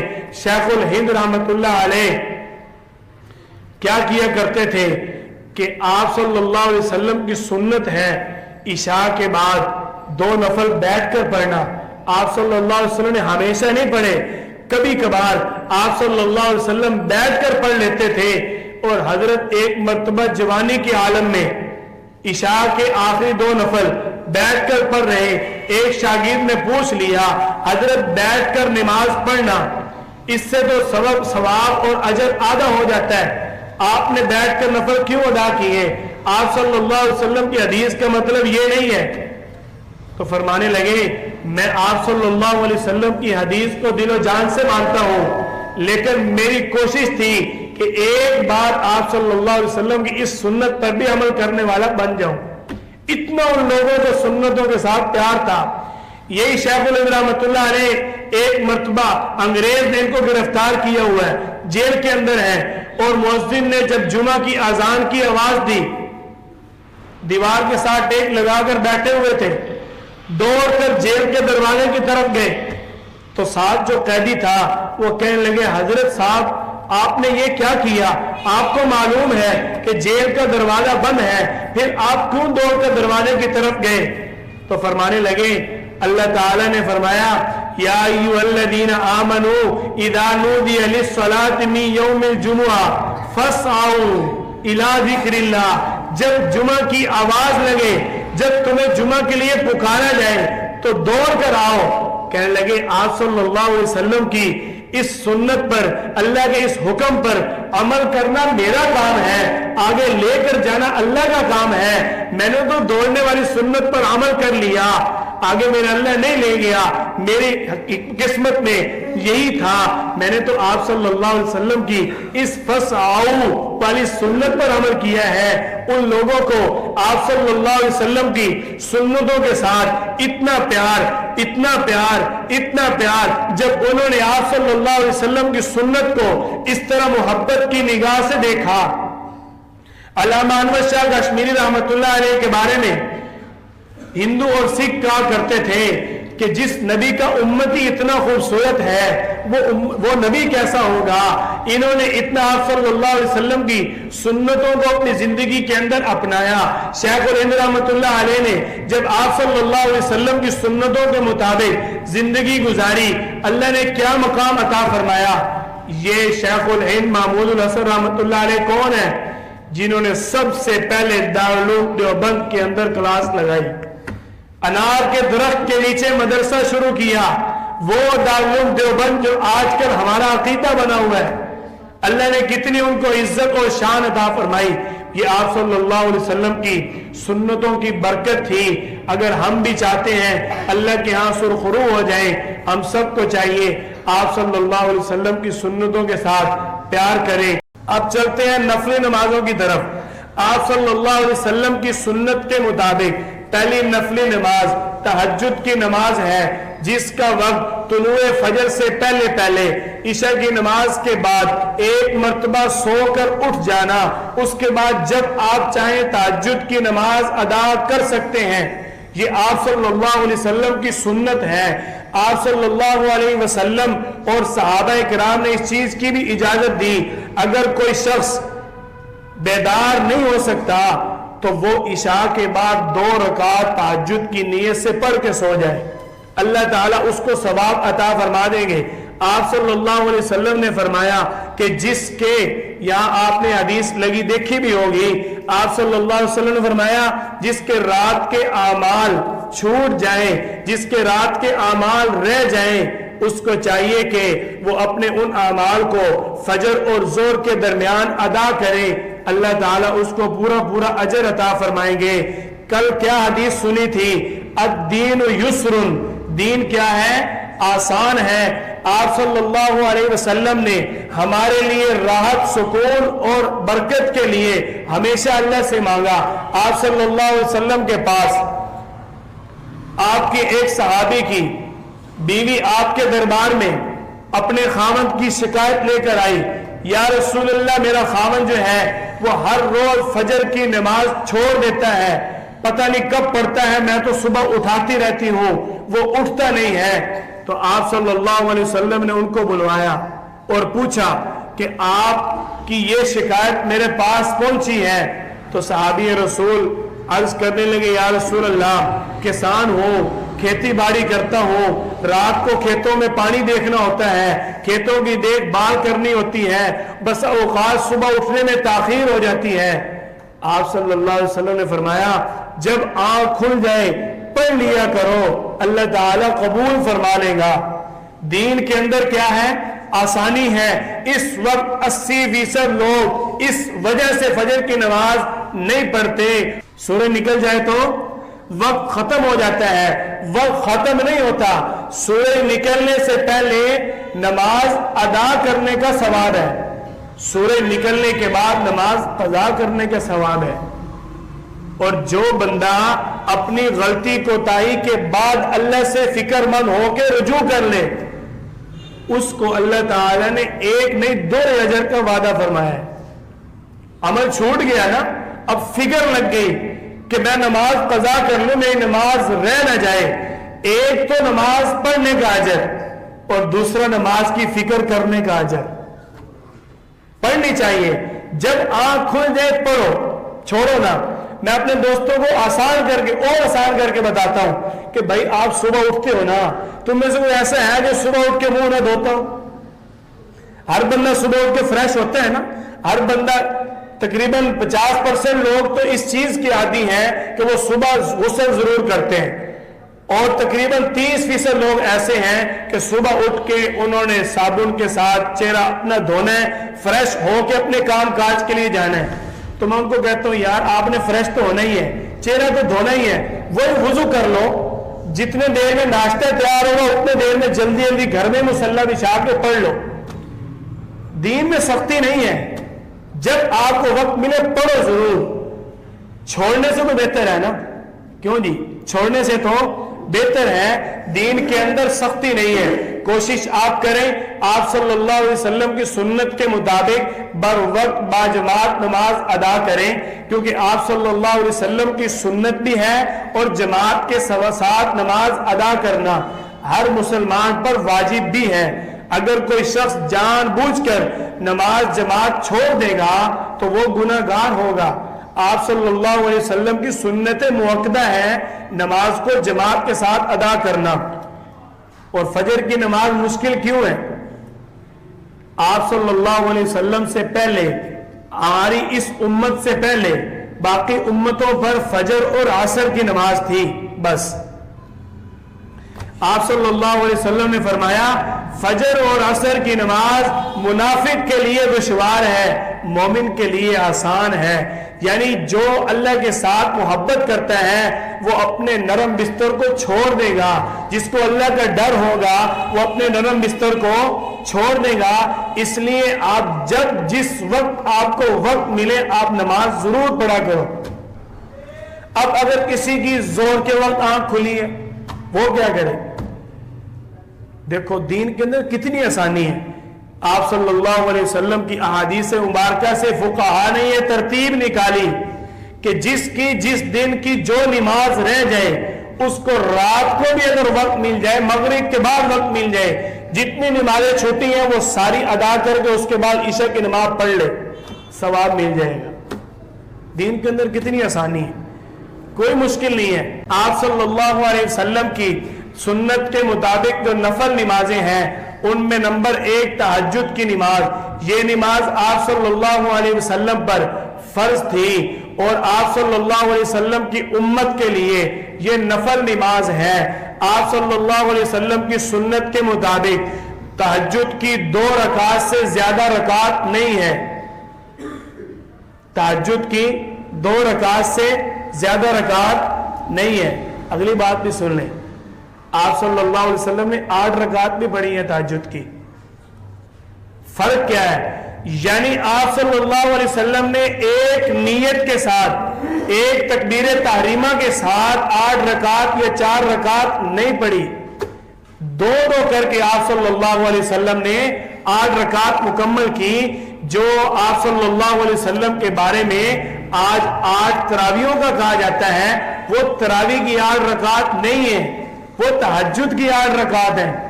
آپ صلی اللہ علیہ وسلم کے بارے میں صحیح بخاری کے اندر حضرت عائشہ رضی اللہ تعالیٰ عنہ فرماتی ہیں کہ نبی کریم صلی اللہ علیہ وسلم کا معمول تھا کہ رمضان اور غیر رمضان میں صبح بیدار ہونے کے بعد 11 رکعت ادا کیا کرتے تھے، 8 رکعت تہجد اور 3 رکعت وتر۔ آپ صلی اللہ علیہ وسلم کی پسندیدہ چیز ہے، آپ صلی اللہ علیہ وسلم کا سنت اور پسندیدہ عمل ہے کہ وتر کی نماز کو تہجد کے بعد ادا کیا جائے۔ دیکھو وتر واجب ہے، تہجد کی نماز کیا ہے؟ نفل ہے۔ اب بندہ اتنی مشکل سے اٹھا اور اٹھنے کے بعد نفل ادا کر رہا ہے، واجب کی اہمیت زیادہ نہیں ہے؟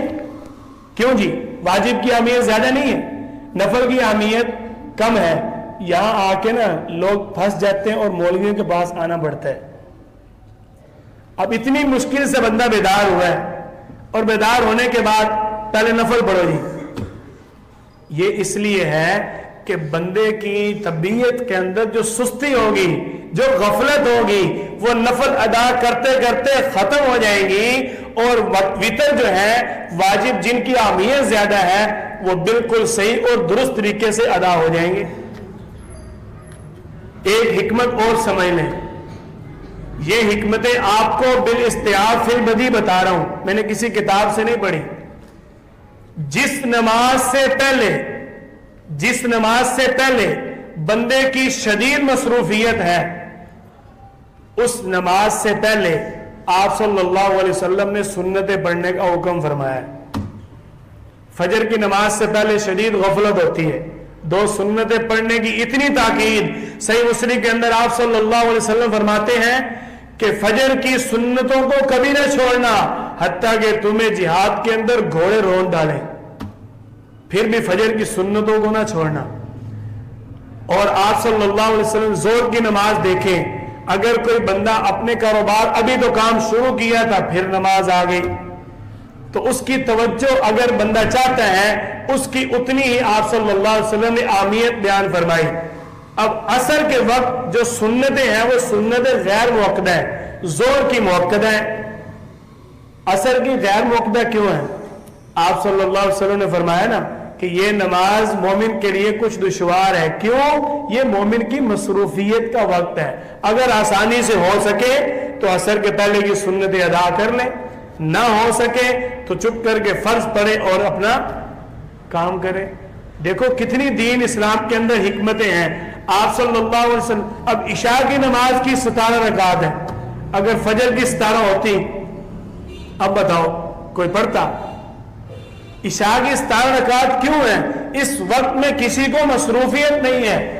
اس وقت میں ہر ایک کا جی چاہتا ہے مجھے اللہ نے رزق دیا, آج کے دن میں مجھے اللہ نے مال دیا, آج کے دن میں مجھے اللہ نے اولاد دی, آج کے دن میں میرا فلاں کام ہوا, آج کے دن میری فلاں پریشانی ہے, آج کے دن میں وہاں گیا, آج کے دن میرے یہ کام ہو جائے, اب میں گھر آ گیا ہوں, اب تو میرے پاس وقت ہے, میں لمبی عبادت کر کے اللہ کو راضی کر لوں. اللہ کے دین اور اصول کے مطابق, آپ صلی اللہ علیہ وسلم کی سنت کے مطابق, وَجَعَلْنَا النَّهَارَ مَعَاشًا, دن ذریعہ معاش ہے, وَجَعَلْنَا اللَّيْلَ لِبَاسًا, رات سونے کے لیے ہے. اور آج ہم کیا کہتے ہیں؟ سنت کے الٹ کہ کام مولوی صاحب چلتے ہی آج کل رات کو ہے. جو جتنی ترقی کر رہے ہیں اتنا دین کے خلاف ہوتا جا رہا ہے. وہ جی کام چلتے ہی رات کو ہے. یاد رکھو آپ صلی اللہ علیہ وسلم نے فرمایا جس نے اللہ کے دین کے خلاف کام کیا اللہ اس کی زندگی سے سکون چھین لے گا. اللہ فرما رہے ہیں کہ دن ذریعہ معاش ہے. میں نے ابھی 2-3 دن پہلے دوست کے ساتھ بات کی, قاری صاحب بھائی طارق صاحب سے میری بات ہوئی تو وہ مجھے کہنے لگے یار میں رات کو اکثر جو ہے نا لوگوں کے ساتھ کام کرنے کے لیے جاتا ہوں کیونکہ اس وقت بندہ کو ٹائم ہوتا ہے. میں نے کہا یہ آپ غلط کرتے ہو. میں یہ نہیں دیکھوں گا کہ میرا آپ کے ساتھ بڑا گہرا تعلق ہے, یہ بھی بڑی آج کل بیماری چلی ہوئی ہے. تعلق بچانے کے لیے, لوگوں سے چندہ نکالنے کے لیے ان کی بات, ہاں ماشاءاللہ آپ کی کیا بات ہے, ہاں جی آپ بڑے مصروف ہیں, آپ جو کر رہے ہیں ٹھیک کر رہے ہیں. ایسے نہیں. جو بات دین اسلام کے خلاف ہو وہ بالکل صاف بندے کو سمجھا دینی چاہیے. تانا نہیں مارنا چاہیے, تانا نہیں دینا چاہیے. ایک تو یہ تھا کہ میں اس کو کہتا ویسے تو یار تو بڑا مولوی بنا ہوا ہے, بڑا تو شریف آدمی بنا ہوا ہے اور حال تیرا یہ ہے. بات تانے میں نہیں لے کے جانی چاہیے بلکہ اس کو سمجھا دینی چاہیے. اگر آپ کے علم میں ہے, میں نے ان سے گزارش کی کہ بھائی بات یہ ہے اللہ تعالی نے فرمایا کہ دن ذریعہ معاش ہے, میں نے دن کو تمہارے روزی کمانے کا ذریعہ بنایا اور رات کو تمہارے سکون کے لیے بنایا, تو آپ رات کو کیوں جاتے ہو؟ تو کہنے لگا حافظ صاحب آج سمجھ آ گئی ہے. کہنے لگا آج سمجھ آ گئی ہے. میں نے کہا کیا سمجھ آ گئی؟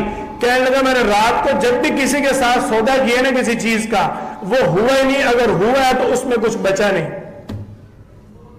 کتنی بڑی بات اس نے خود بتا دی. میں نے کہا یہ دین اور اسلام کی حکمتیں ہیں. آپ صلی اللہ علیہ وسلم کی سنت ہے کہ مغرب کے بعد اپنے بچوں کو گلیوں میں بازاروں میں نہ جانے دو. کیوں؟ ان گلیوں بازاروں میں مغرب کے بعد شیطان گھومتا ہے. دیکھو آپ صلی اللہ علیہ وسلم نے ہر چیز میں, ہر معاملے میں اپنی ہر سنت کو ہمارے سامنے پیش کیا. اگر ہم نہ مانے تو سکون کہاں سے آئے؟ سکون تو تب آئے گا نا اگر ہم آپ صلی اللہ علیہ وسلم کی سنتوں پر عمل کریں گے. بات آگے نکل گئی. نبی کریم صلی اللہ علیہ وسلم کی سنت کے مطابق جو دوسری نفل نماز ہے وہ طلوع آفتاب کے 10 منٹ بعد, یعنی طلوع آفتاب جب پوری طرح سورج طلوع ہو جائے اس وقت اس 2 نفل ادا کرنا اشراق کے آپ صلی اللہ علیہ وسلم کی سنت ہے. نبی کریم صلی اللہ علیہ وسلم نے فرمایا جو شخص اشراق کے نفل ادا کر لیتا ہے اللہ تعالی اس کے سارے دن کے کام اپنے ذمہ لے لیتے ہیں.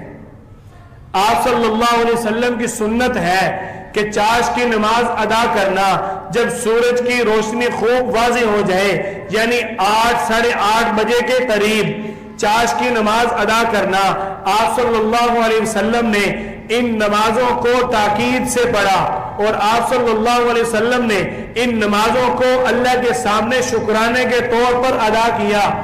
جب اللہ نے آپ صلی اللہ علیہ وسلم کو سب سے بڑی فتح، جس فتح کو میرے اللہ نے فتح مبین فرمایا، فتح مکہ جو مسلمانوں کی سب سے بڑی فتح تھی، آپ صلی اللہ علیہ وسلم کو جب وہ فتح ملی تو نبی کریم صلی اللہ علیہ وسلم نے سب سے پہلے آ کر 8 رکعت چاشت کی ادا فرمائی، اللہ کا شکر ادا کیا۔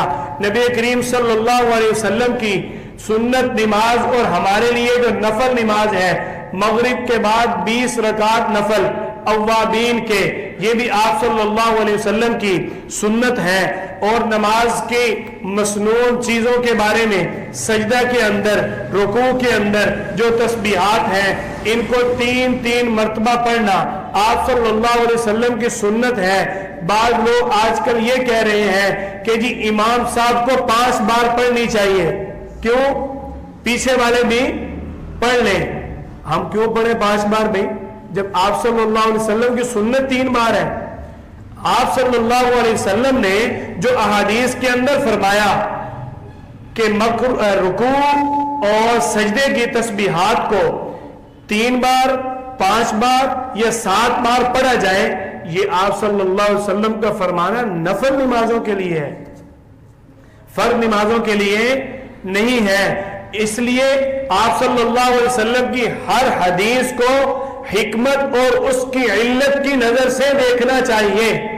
آپ صلی اللہ علیہ وسلم نے تو کھڑے ہو کر بھی پیشاب کی ہے، پھر اب ہم کیا کہیں گے کہ سنت ہے؟ نہیں، کیوں؟ آپ صلی اللہ علیہ وسلم کو اس وقت شدید عذر تھا۔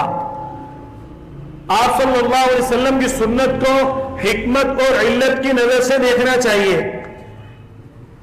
اب رکوع کے اندر، سجدے کے اندر 3 بار تسبیحات پڑھنا کیوں سنت ہے؟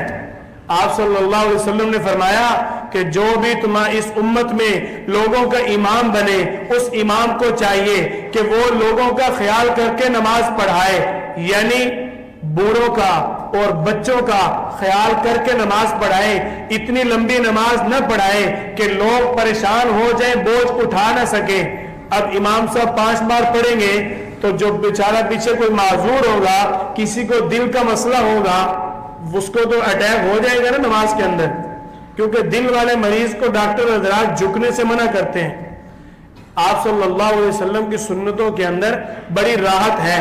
آپ صلی اللہ علیہ وسلم کی سنت ہے نماز کے قاعدہ کے اخیرہ کے اندر تشہد پڑھنا، اور تشہد کا سنت طریقہ جو آپ حضرات نے سنا ہے، التحیات للہ والصلوات والطیبات، السلام علیکہ ایہا النبی ورحمۃ اللہ وبرکاتہ، السلام علینا وعلی عباد اللہ الصالحین، اشہد ان لا الہ الا اللہ واشہد ان محمدا عبدہ ورسولہ۔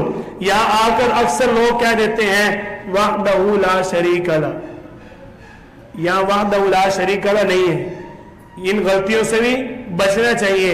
آپ صلی اللہ علیہ وسلم کی سنت ہے، کئی مسنون دعائیں آپ صلی اللہ علیہ وسلم نے قاعدہ اخیرہ میں پڑھنے کا حکم فرمایا۔ آپ صلی اللہ علیہ وسلم کی جو پسندیدہ دعا تھی، ایک تو جو ہم پڑھتے ہیں رب اجعلنی، اور دوسری دعا اللہم انی ظلمت نفسی ظلما کثیرا الی آخری، یہ آپ صلی اللہ علیہ وسلم کی بتائی ہوئی مسنون دعا ہے۔ نماز کی سنتوں میں آپ صلی اللہ علیہ وسلم کی یہ سنت ہے کہ تشہد کے اندر انگلی کو اشہد ان لا الہ الا اللہ اس طرح اٹھایا جائے، اور اٹھانے کے بعد اس طرح حلقہ بنا کر رکھ لیا جائے۔ آپ صلی اللہ علیہ وسلم نے فرمایا کہ نماز کے اندر جب تم اپنی انگلی کے ساتھ اللہ کی شہادت کی گواہی دو تو اپنے ہاتھ کو 53 کی شکل بنا لو۔ عربی کے اندر 5 اس طرح لکھا جاتا ہے اور عربی کے اندر 3 اس طرح بنتا ہے، اس لیے آپ صلی اللہ علیہ وسلم نے فرمایا کہ تم 53 کی شکل بنا کر اپنا ہاتھ رکھ لو۔ آج لوگ کہتے ہیں کہ نماز کے اندر انگلی کے ساتھ آپ صلی اللہ علیہ وسلم نے اشارہ کیا. دیکھو وہی بات آ گئی نا, آپ صلی اللہ علیہ وسلم کی احادیث کو صرف الفاظ میں بند نہ کریں بلکہ اس کی علت دیکھیں, اس کی حکمت دیکھیں, اس کا موقع محل دیکھیں. آپ صلی اللہ علیہ وسلم نے وہ بیان کیوں کیا؟ آپ صلی اللہ علیہ وسلم نے فرمایا جب تم اشہد ان لا الہ الا اللہ کہو تو اپنی انگلی کے ساتھ اشارہ کرو. اب بعض لوگ کیا کرتے ہیں, اشہد ان لا الہ الا اللہ پڑھ لیا اور اس کے بعد اب اشارہ ہی کرتے رہتے ہیں. اشارہ کرو کا مطلب یہ ہے کہ اشہد ان لا الہ الا اللہ, اللہ کی طرف اشارہ کرنا مقصود حکمت اور علت ہے. جب وہ حکمت اور علت پوری ہو گئی اب اس کے بعد اشارہ کرنے کی ضرورت نہیں ہے. مجھے ایک بندہ کہنے لگا یہ سچی بات اب ہم اس لیے کرتے ہیں کہ یہ ایک ایسا عمل ہے اس سے نماز کے اندر توجہ رہتی ہے, شیطان نماز میں نہیں آتا. میں نے کہا میں کل سے نماز میں سوٹا ہلاؤں گا, ڈنڈا ہلاؤں گا نماز میں. میں نے کہا آپ شیطان کو ڈرانے کے لیے انگلی لاتے ہو, میرے نزدیک تو یہ چھوٹی سی ہے, میں کل سے ڈنڈا ہلاؤں گا شیطان قریب ہی نہ آئے. اور میرے منہ کی طرف دیکھنے لگ گیا. میں نے کہا بات کرو, آپ نے شیطان کو ڈرانے کے لیے کیا نا. میں نے کہا ہماری نماز کیسی ہے, ہمارا ایمان کیسا ہے, جتنا ایمان کا معیار زیادہ ہوگا شیطان اتنا دور ہوگا. انگلیوں کے اشارے سے کچھ نہیں ہونے والا, انگلیوں کے اشارے سے کچھ نہیں ہونے والا. آپ صلی اللہ علیہ وسلم کے تربیت یافتہ حضرت عمر بن خطاب رضی اللہ تعالیٰ عنہ کو دیکھ کر شیطان راستہ نہیں بدل لیتا تھا. یہ آپ صلی اللہ علیہ وسلم کی تربیت کی تھی. جو آپ صلی اللہ علیہ وسلم کے مزاج کو سمجھے ان سے اللہ نے یوں شیطان کو دور کیا. مزاج کو سمجھو, الفاظ اور اشارے نہ دیکھو. آپ صلی اللہ علیہ وسلم سمجھانا کیا چاہتے ہیں یہ دیکھنا چاہیے. آپ صلی اللہ علیہ وسلم کی سنت ہے نماز کے بعد ہاتھ اٹھا کر دعا مانگنا. نبی کریم صلی اللہ علیہ وسلم کی سنت ہے فرض نماز کے بعد دعا مانگنا. صحیح بخاری کے اندر روایت ہے نبی کریم صلی اللہ علیہ وسلم نماز کے بعد دعا مانگا کرتے تھے. مجھے ایک بندہ کہنے لگا کہ جی آپ کہتے ہیں نماز کے بعد دعا مانگنا سنت ہے, یہ ثابت بھی ہے کہ نہیں؟ میں نے کہا آپ نماز کے بعد کیا پڑھتے ہیں, آپ کا کیا خیال ہے, ثابت نہیں ہے؟ کہنے لگا نہیں بس آپ صلی اللہ علیہ وسلم دعا نماز کے بعد اللہم انت السلام ومنک السلام تبارک یا ذا الجلال والاکرام یہ پڑھتے تھے, بس دعا مانگنا ثابت نہیں ہے. میں نے کہا یہ اللہم انت السلام یہ دعا نہیں مانگ رہے آپ؟ میں نے کہا یار کچھ تو خدا کا خوف کرو, کیسی باتیں کرتے ہو, اللہم بھی پڑھ رہے ہو, اللہ سے مانگ بھی رہے ہو سلامتی اور کہہ رہے دعا نہیں مانگ رہے. آپ صلی اللہ علیہ وسلم کی سنت ہے فرض نماز کے بعد دعا مانگنا, اور آپ صلی اللہ علیہ وسلم کے مسنون اذکار بھی فرض نماز کے بعد موجود ہیں جس کو تسبیح فاطمی کے نام سے یاد بھی کیا جاتا ہے. آپ صلی اللہ علیہ وسلم نے فرمایا کہ فرض نماز کے بعد 34 مرتبہ اللہ اکبر, 33 مرتبہ سبحان اللہ اور 33 مرتبہ الحمدللہ پڑھنا نماز کے بعد کا مسنون ذکر ہے. اور بھی کثیر روایات کے اندر آپ صلی اللہ علیہ وسلم کے بتائے ہوئے کثیر مسنون اذکار ملتے ہیں. آج کے ہمارے سبق کے اندر عبادات کی سنتوں میں جو اگلا ہمارا عنوان تھا کہ زکوٰۃ کی سنتیں, نماز بھی عبادت ہے اور زکوٰۃ بھی عبادت ہے. زکوٰۃ کے اندر آداب کا خیال رکھنا, سنتوں کا خیال رکھنا. آپ صلی اللہ علیہ وسلم نے فرمایا کہ زکوٰۃ کو اللہ کی رضا کے لیے اللہ کے راستے میں خرچ کرنا یہ میری سنت ہے. آپ صلی اللہ علیہ وسلم نے فرمایا زکوٰۃ اور صدقہ کو اللہ کی رضا کے لیے خرچ کرنا, اللہ کے راستے میں خرچ کرنا, یہ چھپا کر خرچ کرنا میری سنت ہے. آپ صلی اللہ علیہ وسلم نے فرمایا اگر کوئی مصلحت نہ ہو تو اللہ کے راستے میں چھپا کر خرچ کیا کرو. کون سی بات ہے جو میرے پیارے پیغمبر نے واضح نہ کی ہو؟ اگر آپ صلی اللہ علیہ وسلم صرف یہی فرما دیتے کہ زکوٰۃ اور صدقہ چھپا کر خرچ کیا کرو بس, تو بات سمجھ آ رہی ہے نا. لیکن بسا اوقات ایسا بھی ہوتا ہے کہیں پر زکوٰۃ دیتے ہوئے دستخط بھی کرنے پڑتے ہیں, ہوتا ہے کہ نہیں؟ کیوں جی؟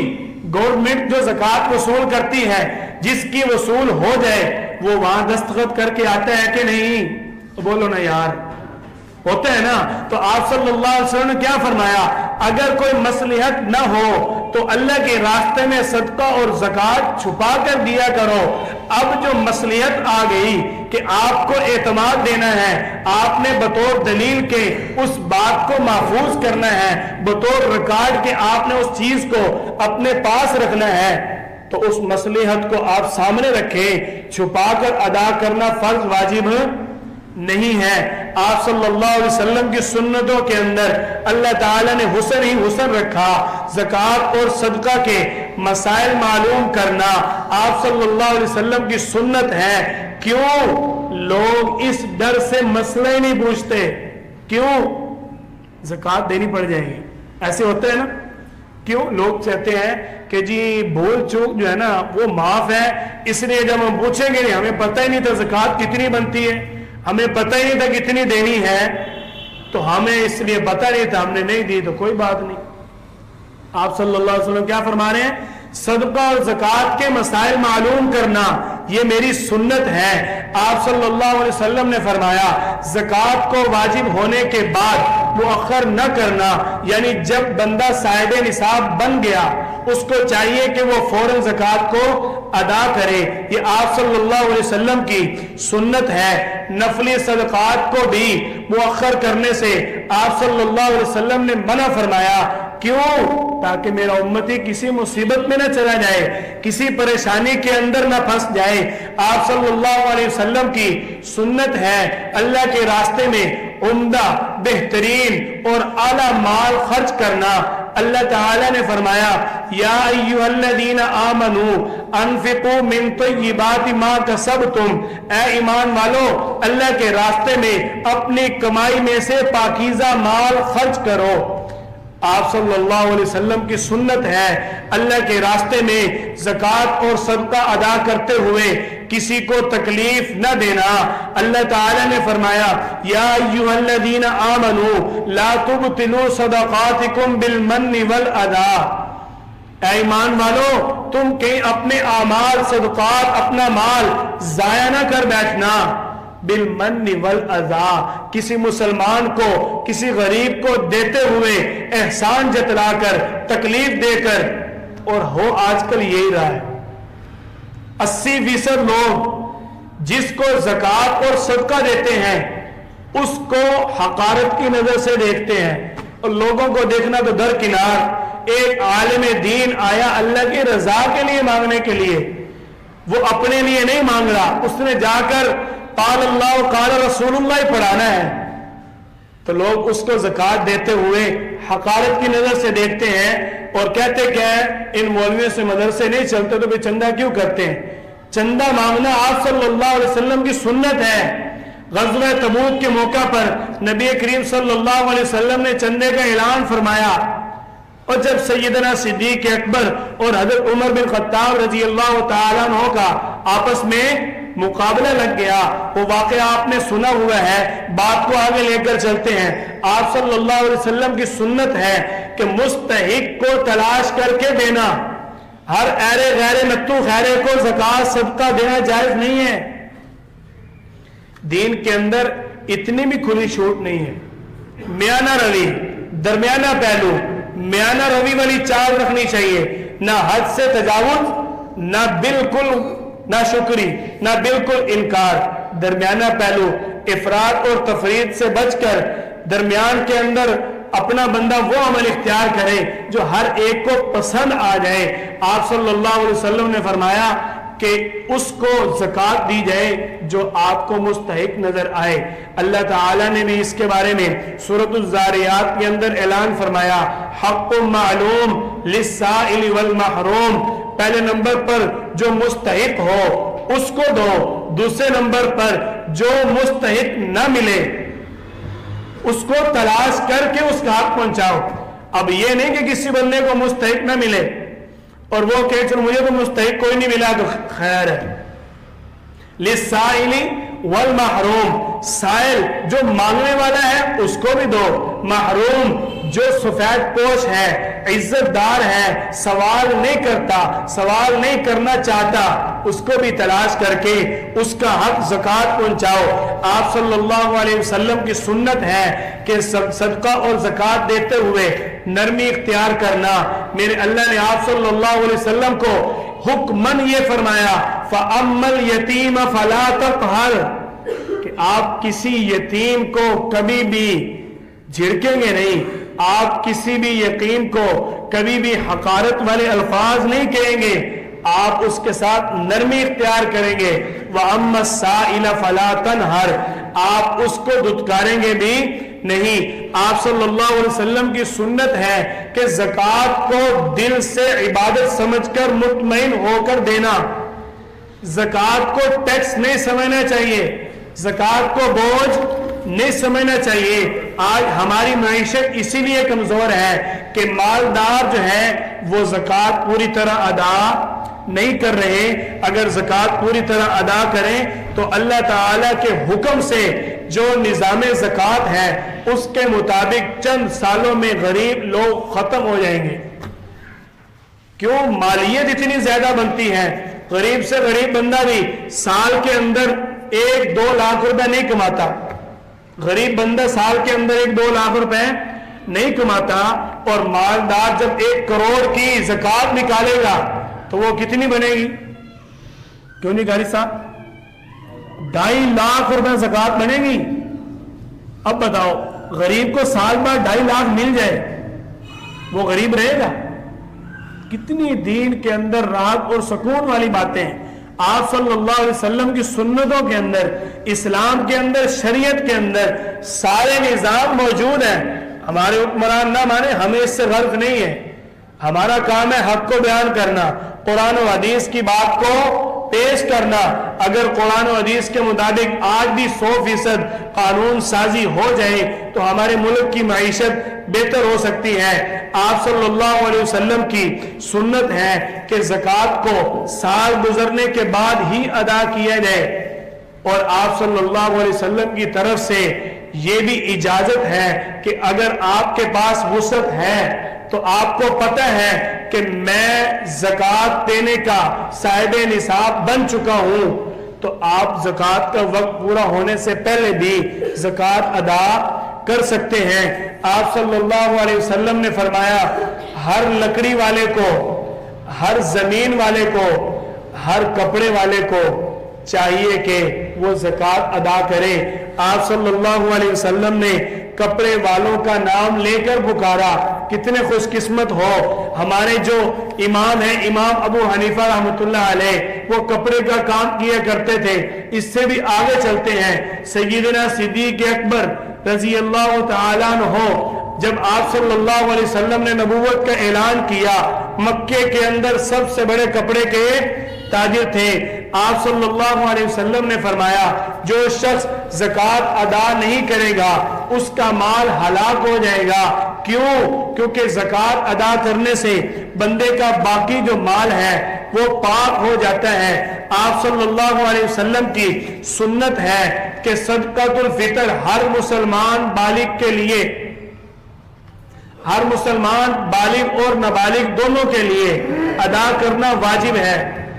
صدقۃ الفطر کا وقت کیا ہے؟ جب شوال کا چاند نظر آ جائے، عید الفطر کا چاند نظر آ گیا، اب ہر بندے کے اوپر، ہر مسلمان کے اوپر صدقۃ الفطر ادا کرنا واجب ہے۔ اور آپ صلی اللہ علیہ وسلم کی طرف سے یہ بھی حکم ہے، بلکہ آپ صلی اللہ علیہ وسلم نے فرمایا جس نے عید الفطر کی نماز سے پہلے صدقۃ الفطر ادا کر دیا اس کو اللہ تعالیٰ دوہرا اجر عطا فرمائیں گے۔ یعنی رمضان کے مہینے میں لوگ صدقۃ الفطر ادا کرنے کا اہتمام کرتے ہیں۔ یہ آپ صلی اللہ علیہ وسلم کی سنت ہے کہ اپنے ہر گھر کا، ہر گھر کے فرد کا صدقۃ الفطر ادا کیا جائے۔ آپ صلی اللہ علیہ وسلم نے فرمایا زکوٰۃ ادا کرنا بندے کے پرہیزگار ہونے پر دلیل ہے کہ یہ بندہ کیا ہے؟ متقی ہے۔ اللہ تعالیٰ نے آپ صلی اللہ علیہ وسلم کو کیا فرمایا؟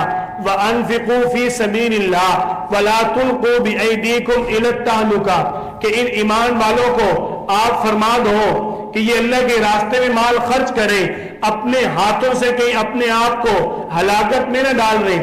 اپنے ہاتھوں سے ہلاکت میں ڈالنے کا کیا مطلب؟ بندہ کمائی کس چیز سے کرتا ہے؟ اپنے ہاتھوں سے نا۔ کچھ تو بولو یار، ٹائم آپ کا صرف 3 منٹ اوپر ہو گئے، بس بات ختم ہونے والی ہے۔ اپنے ہاتھوں سے ہلاکت میں ڈالنے کا کیا مطلب ہے؟ کہ اپنے ہاتھوں سے کمائی کر رہے ہیں نا، جو مال کمایا وہی اس کے لیے وبال بن جائے، اسی کے لیے عذاب بن جائے۔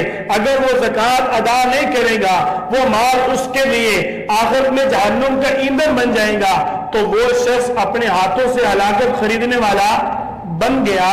اس لیے اللہ تعالیٰ نے فرمایا میرے لیے مال خرچ کرو، کہیں تم اپنے آپ کو ہلاکت میں نہ ڈال لو۔ اگلا ہمارا آج کا عنوان روزے کی سنتیں۔ آپ صلی اللہ علیہ وسلم کی سنت ہے کہ رمضان المبارک کے آنے سے 2 ماہ قبل ہی رمضان المبارک کا انتظار کیا جائے۔ آپ صلی اللہ علیہ وسلم نے فرمایا رجب کا چاند دیکھ کر اللہم بارک لنا فی رجب و شعبان وبلغنا رمضان، اے اللہ ہمارے رجب اور شعبان میں برکت عطا فرما اور ہمیں رمضان المبارک تک پہنچا۔ آپ صلی اللہ علیہ وسلم کی سنت ہے کہ رمضان المبارک کا 2 ماہ قبل ہی انتظار کیا جائے۔ آپ صلی اللہ علیہ وسلم تو رمضان المبارک کا اتنا اہتمام فرماتے کیونکہ آپ صلی اللہ علیہ وسلم کو اللہ تعالیٰ نے 100 جنتیوں آدمیوں کی طاقت دی تھی۔ آپ صلی اللہ علیہ وسلم یہ عمل کر سکتے تھے۔ آپ صلی اللہ علیہ وسلم کی سنت ہے رمضان مبارک کی تیاری میں شعبان میں ہی روزے رکھنے شروع کر دینا، لیکن آج کل اس چیز پر عمل کی ضرورت ہے نہیں ہے۔ کیوں؟ اب وہ طاقت نہیں ہے، اب وہ طاقت نہیں ہے۔ آپ سوچ رہے ہیں مولوی صاحب بیان تو سنتیں کر رہے ہیں، اور سنت آپ صلی اللہ علیہ وسلم کی شعبان میں روزے رکھنا ہے، اور مولوی صاحب کہہ رہے ہیں شعبان میں روزے نہ رکھو۔ ایک صحابی آئے، یا رسول اللہ میں ہمیشہ روزہ رکھنے کا ارادہ کرتا ہوں۔ آپ صلی اللہ علیہ وسلم نے فرمایا اسلام میں اس چیز کی اجازت نہیں ہے۔ کہنے لگے یا رسول اللہ مجھے پھر آپ بتا دیں کہ میں کس طرح اللہ کے یہاں زیادہ سے زیادہ عبادت کرنے والا بن جاؤں۔ آپ صلی اللہ علیہ وسلم نے فرمایا تو کتنی طاقت رکھتا ہے؟ مہینے کے اندر 15 روزے رکھ لو۔ کہنے لگے یا رسول اللہ نہیں، اس سے بھی زیادہ۔ آپ صلی اللہ علیہ وسلم نے فرمایا کہ تم مہینے کے اندر 20 دن روزے رکھ لو۔ کہنے لگے یا رسول اللہ نہیں، اس سے بھی زیادہ نہیں۔ آپ صلی اللہ علیہ وسلم نے پہلے ان کو کہا آپ سال کے اندر 1 مہینے کے روزے رکھ لو۔ کہنے لگے یا رسول اللہ نہیں، اس سے بھی زیادہ طاقت رکھتا ہوں۔ آپ صلی اللہ علیہ وسلم نے فرمایا اور؟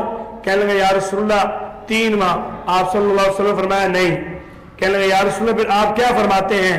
آپ صلی اللہ علیہ وسلم نے فرمایا کہ اللہ تعالیٰ نے جو مسلمان کو روزہ رکھنے کی اجازت دی وہ سنت داؤد علیہ السلام کی اجازت ہے، اس سے زیادہ مسلمان کو روزہ رکھنے کی اجازت نہیں ہے۔ 1 دن روزہ رکھے، 1 دن افطار کرے، 1 دن روزہ رکھ لے، 1 دن افطار کرے۔ کیوں؟ آپ صلی اللہ علیہ وسلم نے فرمایا تمہاری بیویوں کے تمہارے اوپر حقوق ہیں اور تم نے اپنے بچوں کا پیٹ بھی پالنا ہے۔ کیوں؟ تم نے کھانا پینا بھی ہے، بیوی کے حقوق بھی ادا کرنے ہیں اور اپنے بچوں کے لیے محنت مزدوری بھی کرنی ہے۔ اس سے یہ بات واضح ہوتی ہے جو طاقت آپ صلی اللہ علیہ وسلم خود رکھتے ہیں وہ آپ کا امتی نہیں رکھتا۔ آپ صلی اللہ علیہ وسلم کی ہر حدیث کو حکمت اور سنت کو حکمت کی نظر سے دیکھنا چاہیے۔ آپ کی ہر حدیث اور سنت کو حکمت اور علت کی نظر سے دیکھنا چاہیے، صرف الفاظ کے پیچھے نہیں دوڑنا چاہیے۔ آپ صلی اللہ علیہ وسلم کی سنت ہے روزہ کے لیے سحری کرنا۔ آپ صلی اللہ علیہ وسلم کی سنت ہے کہ سحری کو تاخیر سے کرنا، یعنی جب وقت ختم ہونے کے قریب ہو۔ لوگ کیا کرتے ہیں؟ رات کو سحری کھا لیں گے۔ آج کل ایسے ہی ہو رہا ہے، 11 12 1 بجے تک لوگ جاگتے ہیں اور رات کو ہی کھا کے سو گئے۔ اور جی ہم تو رات کو ہی کھا لیتے ہیں، صبح کو دل ہی نہیں کرتا، ہم نے تو کبھی زندگی میں ناشتہ ہی نہیں کیا، ہمارا تو دل نہیں کرتا، ہم تو پورا سال صرف زیادہ سے زیادہ اگر دل کر دے چائے کا کپ اور بسکٹ استعمال کرتے ہیں۔ اپنے آپ کے اندر ماڈرن بن رہے ہیں۔ کیا بن رہے ہیں؟ ماڈرن، اسلام ماڈرن نہیں ہے، یہ بات یاد رکھیں۔ آپ صلی اللہ علیہ وسلم کی سنت ہے سحری کرنا اور تاخیر سے سحری کرنا۔ کیوں؟ آپ صلی اللہ علیہ وسلم کا دین جو ہے وہ صرف امیر لوگوں کے لیے نہیں ہے، وہ غرباء کے لیے بھی ہے۔ اب اگر سحری کا حکم تاخیر سے کرنا سنت ہوگا، جو بندہ کمزور ہوگا وہ تاخیر سے کھا کر سارا دن روزہ رکھ سکے گا، جو صحت مند ہے وہ ہلکا پھلکا کھا لے لیکن سنت کے مطابق ادا کرے۔ ہمارے استاد محترم، ہم نے تو ان کے عمل کو دیکھا، ہمارے استاد یہ فرمایا کرتے تھے میں سحری کے اندر صرف 1 کپ دودھ اور 3 کھجوریں کھاتا ہوں، بس اس سے زیادہ نہیں۔ 24 گھنٹے میں صرف 1 روٹی کھاتا ہوں اور وہ بھی عشاء کے بعد بس۔ اور فرماتے ہیں کہ سحری ضرور کرتا ہوں اور وہ بھی تاخیر سے۔ آپ صلی اللہ علیہ وسلم کی سنت ہے، آپ صلی اللہ علیہ وسلم نے ہمارے لیے راحت اور سکون پیش کی، اور ہم اپنے لیے مشکلات بنا رہے ہیں۔ مشکلات ہی ہے نا۔ آپ صلی اللہ علیہ وسلم فرمایا 3 دن تک تعزیت، بس مسلمان کے فوت ہونے کے بعد، اس کے بعد تعزیت نہیں ہے۔ اور یہاں 7واں ہو رہا ہے، پھر 10واں ہو رہا ہے، پھر 15واں ہو رہا ہے، پھر 20واں ہو رہا ہے، پھر 40واں ہو رہا ہے، پھر سالانہ ہو رہا ہے، اور پھر ہر سال کپڑے دینے چل رہے ہیں۔ یہ اپنے لیے مشکلات خود بنا رہی نا۔ آپ صلی اللہ علیہ وسلم کی جس نے سنت کو ٹھکرایا اس نے ذلت کو خریدا۔ آپ صلی اللہ علیہ وسلم کی سنت ہے کہ افطاری کو فوراً کیا جائے۔ اب کئی بندے کہہ دیتے ہیں او جی نماز پڑھ لیں، پہلے نماز کا ٹائم ہے، کہتے ہیں نا۔ کئی تو ہمارے اوپر آ کر فتوے لگانے شروع کر دیتے ہیں، مولوی صاحب تو پتہ نہیں تو دل نہیں کرتا کھاون نو تو سیدھے انج کر دو کہ پتہ نہیں کی ہو گیا۔ میں نے کہا جی آپ کیا کہنا چاہتے ہیں؟ او جی نماز جب مغرب کا سورج غروب ہو رہے فوراً پڑھنی سنت ہے، تو آپ پھر کیوں 10 منٹ کا ٹائم دے رہے ہو؟ میں نے کہا افطاری جلدی کرنا بھی سنت ہے۔ آپ صلی اللہ علیہ وسلم کی سنت اور حدیث کو حکمت اور علت کی نظر سے دیکھنا چاہیے، صرف الفاظ کے پیچھے نہیں بھاگنا چاہیے۔ آپ صلی اللہ علیہ وسلم کی سنت ہے رمضان مبارک کے اندر آپ صلی اللہ علیہ وسلم اپنی عبادت کو بڑھا دیا کرتے تھے۔ آپ صلی اللہ علیہ وسلم کی سنت ہے رمضان مبارک کے مہینے میں پہلے عشرے میں اعتکاف کرنا، دوسرے عشرے میں اعتکاف کرنا، اخیر عشرے میں اعتکاف کرنا۔ آپ صلی اللہ علیہ وسلم کی سنت ہے پورا مہینہ اعتکاف کرنا۔ واجب جو اعتکاف سنت موقدہ والا ہے جس پر آپ صلی اللہ علیہ وسلم نے دوام فرمایا، یعنی جو اعتکاف آپ صلی اللہ علیہ وسلم نے ہمیشہ کیا۔ حضرت عائشہ رضی اللہ تعالیٰ نے فرماتی ہیں آپ صلی اللہ علیہ وسلم جب مدینہ طیبہ تشریف لائے اخیر عمر وفات تک آپ صلی اللہ علیہ وسلم نے ہمیشہ رمضان مبارک کے آخری عشرے کا اعتکاف فرمایا۔ آپ صلی اللہ علیہ وسلم کی اخیر عشرے میں اعتکاف کرنا سنت ہے، اور آپ صلی اللہ علیہ وسلم کی سنت ہے کہ عید کے چاند کا انتظار کرنا۔ یہ کوئی رمضان مبارک کے مہینے کے ساتھ نفرت والا پہلو نہیں ہے۔ جو دین کا کام ہے اس کو بر وقت یاد کرنا اور اس کا انتظار کرنا سنت ہے۔ آخری بات اس کے بعد دعا۔ آپ صلی اللہ علیہ وسلم کی ایک سنت جس کو آج ہم سوشل میڈیا کی وجہ سے بالکل ترک کر چکے، آپ صلی اللہ علیہ وسلم نے فرمایا کہ آسمان پر چاند دیکھنا میری سنت ہے، اور جب سے یہ سوشل میڈیا آیا ہم نے آسمان پر چاند دیکھنے کی سنت کو ترک کر دیا۔ ہم جب آپ صلی اللہ علیہ وسلم کے امتی ہیں، مسلمان ہیں، تو ہمارا حق بنتا ہے آپ صلی اللہ علیہ وسلم کی سنت کو یاد کریں، آپ کی سنت کو تازہ کریں، آپ صلی اللہ علیہ وسلم کی سنت کے مطابق آسمان پر چاند دیکھنے کا اہتمام کریں۔ شیخ الہند رحمت اللہ علیہ کیا کیا کرتے تھے کہ آپ صلی اللہ علیہ وسلم کی سنت ہے عشاء کے بعد 2 نفل بیٹھ کر پڑھنا۔ آپ صلی اللہ علیہ وسلم نے ہمیشہ نہیں پڑھے، کبھی کبھار آپ صلی اللہ علیہ وسلم بیٹھ کر پڑھ لیتے تھے۔ اور حضرت ایک مرتبہ جوانی کے عالم میں عشاء کے آخری 2 نفل بیٹھ کر پڑھ رہے، ایک شاگرد نے پوچھ لیا حضرت بیٹھ کر نماز پڑھنا اس سے تو ثواب اور اجر آدھا ہو جاتا ہے، آپ نے بیٹھ کر نفل کیوں ادا کیے؟ آپ صلی اللہ علیہ وسلم کی حدیث کا مطلب یہ نہیں ہے تو فرمانے لگے میں آپ صلی اللہ علیہ وسلم کی حدیث کو دل و جان سے مانتا ہوں، لیکن میری کوشش تھی کہ ایک بار آپ صلی اللہ علیہ وسلم کی اس سنت پر بھی عمل کرنے والا بن جاؤں۔ اتنا ان لوگوں کو سنتوں کے ساتھ پیار تھا۔ یہی شیخ الہند رحمۃ اللہ علیہ ایک مرتبہ انگریز نے ان کو گرفتار کیا ہوا ہے، جیل کے اندر ہے، اور مؤذن نے جب جمعہ کی اذان کی آواز دی، دیوار کے ساتھ ٹیک لگا کر بیٹھے ہوئے تھے، دوڑ کر جیل کے دروازے کی طرف گئے تو ساتھ جو قیدی تھا وہ کہنے لگے حضرت صاحب آپ نے یہ کیا کیا؟ آپ کو معلوم ہے کہ جیل کا دروازہ بند ہے، پھر آپ کیوں دوڑ کر دروازے کی طرف گئے؟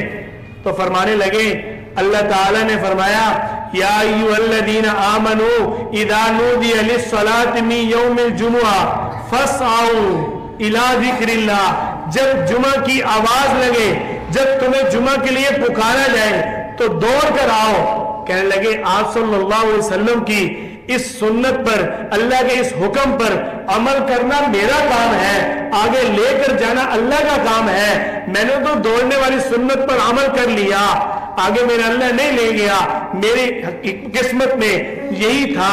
میں نے تو آپ صلی اللہ علیہ وسلم کی اس فسعوا والی سنت پر عمل کیا ہے۔ ان لوگوں کو آپ صلی اللہ علیہ وسلم کی سنتوں کے ساتھ اتنا پیار، اتنا پیار، اتنا پیار، جب انہوں نے آپ صلی اللہ علیہ وسلم کی سنت کو اس طرح محبت کی نگاہ سے دیکھا۔ علامہ انور شاہ کشمیری رحمۃ اللہ علیہ کے بارے میں ہندو اور سکھ کہا کرتے تھے کہ جس نبی کا امتی اتنا خوبصورت ہے وہ نبی کیسا ہوگا۔ انہوں نے اتنا آپ صلی اللہ علیہ وسلم کی سنتوں کو اپنی زندگی کے اندر اپنایا۔ شیخ الہند رحمۃ اللہ علیہ نے جب آپ صلی اللہ علیہ وسلم کی سنتوں کے مطابق زندگی گزاری، اللہ نے کیا مقام عطا فرمایا۔ یہ شیخ الہند محمود الحسن رحمۃ اللہ علیہ کون ہے؟ جنہوں نے سب سے پہلے دارالعلوم دیوبند کے اندر کلاس لگائی، انار کے درخت کے نیچے مدرسہ شروع کیا، وہ دارالعلوم دیوبند جو آج کل ہمارا عقیدہ بنا ہوا ہے۔ اللہ نے کتنی ان کو عزت اور شان عطا فرمائی۔ یہ آپ صلی اللہ علیہ وسلم کی سنتوں کی برکت تھی۔ اگر ہم بھی چاہتے ہیں اللہ کے ہاں سرخرو ہو جائیں، ہم سب کو چاہیے آپ صلی اللہ علیہ وسلم کی سنتوں کے ساتھ پیار کریں۔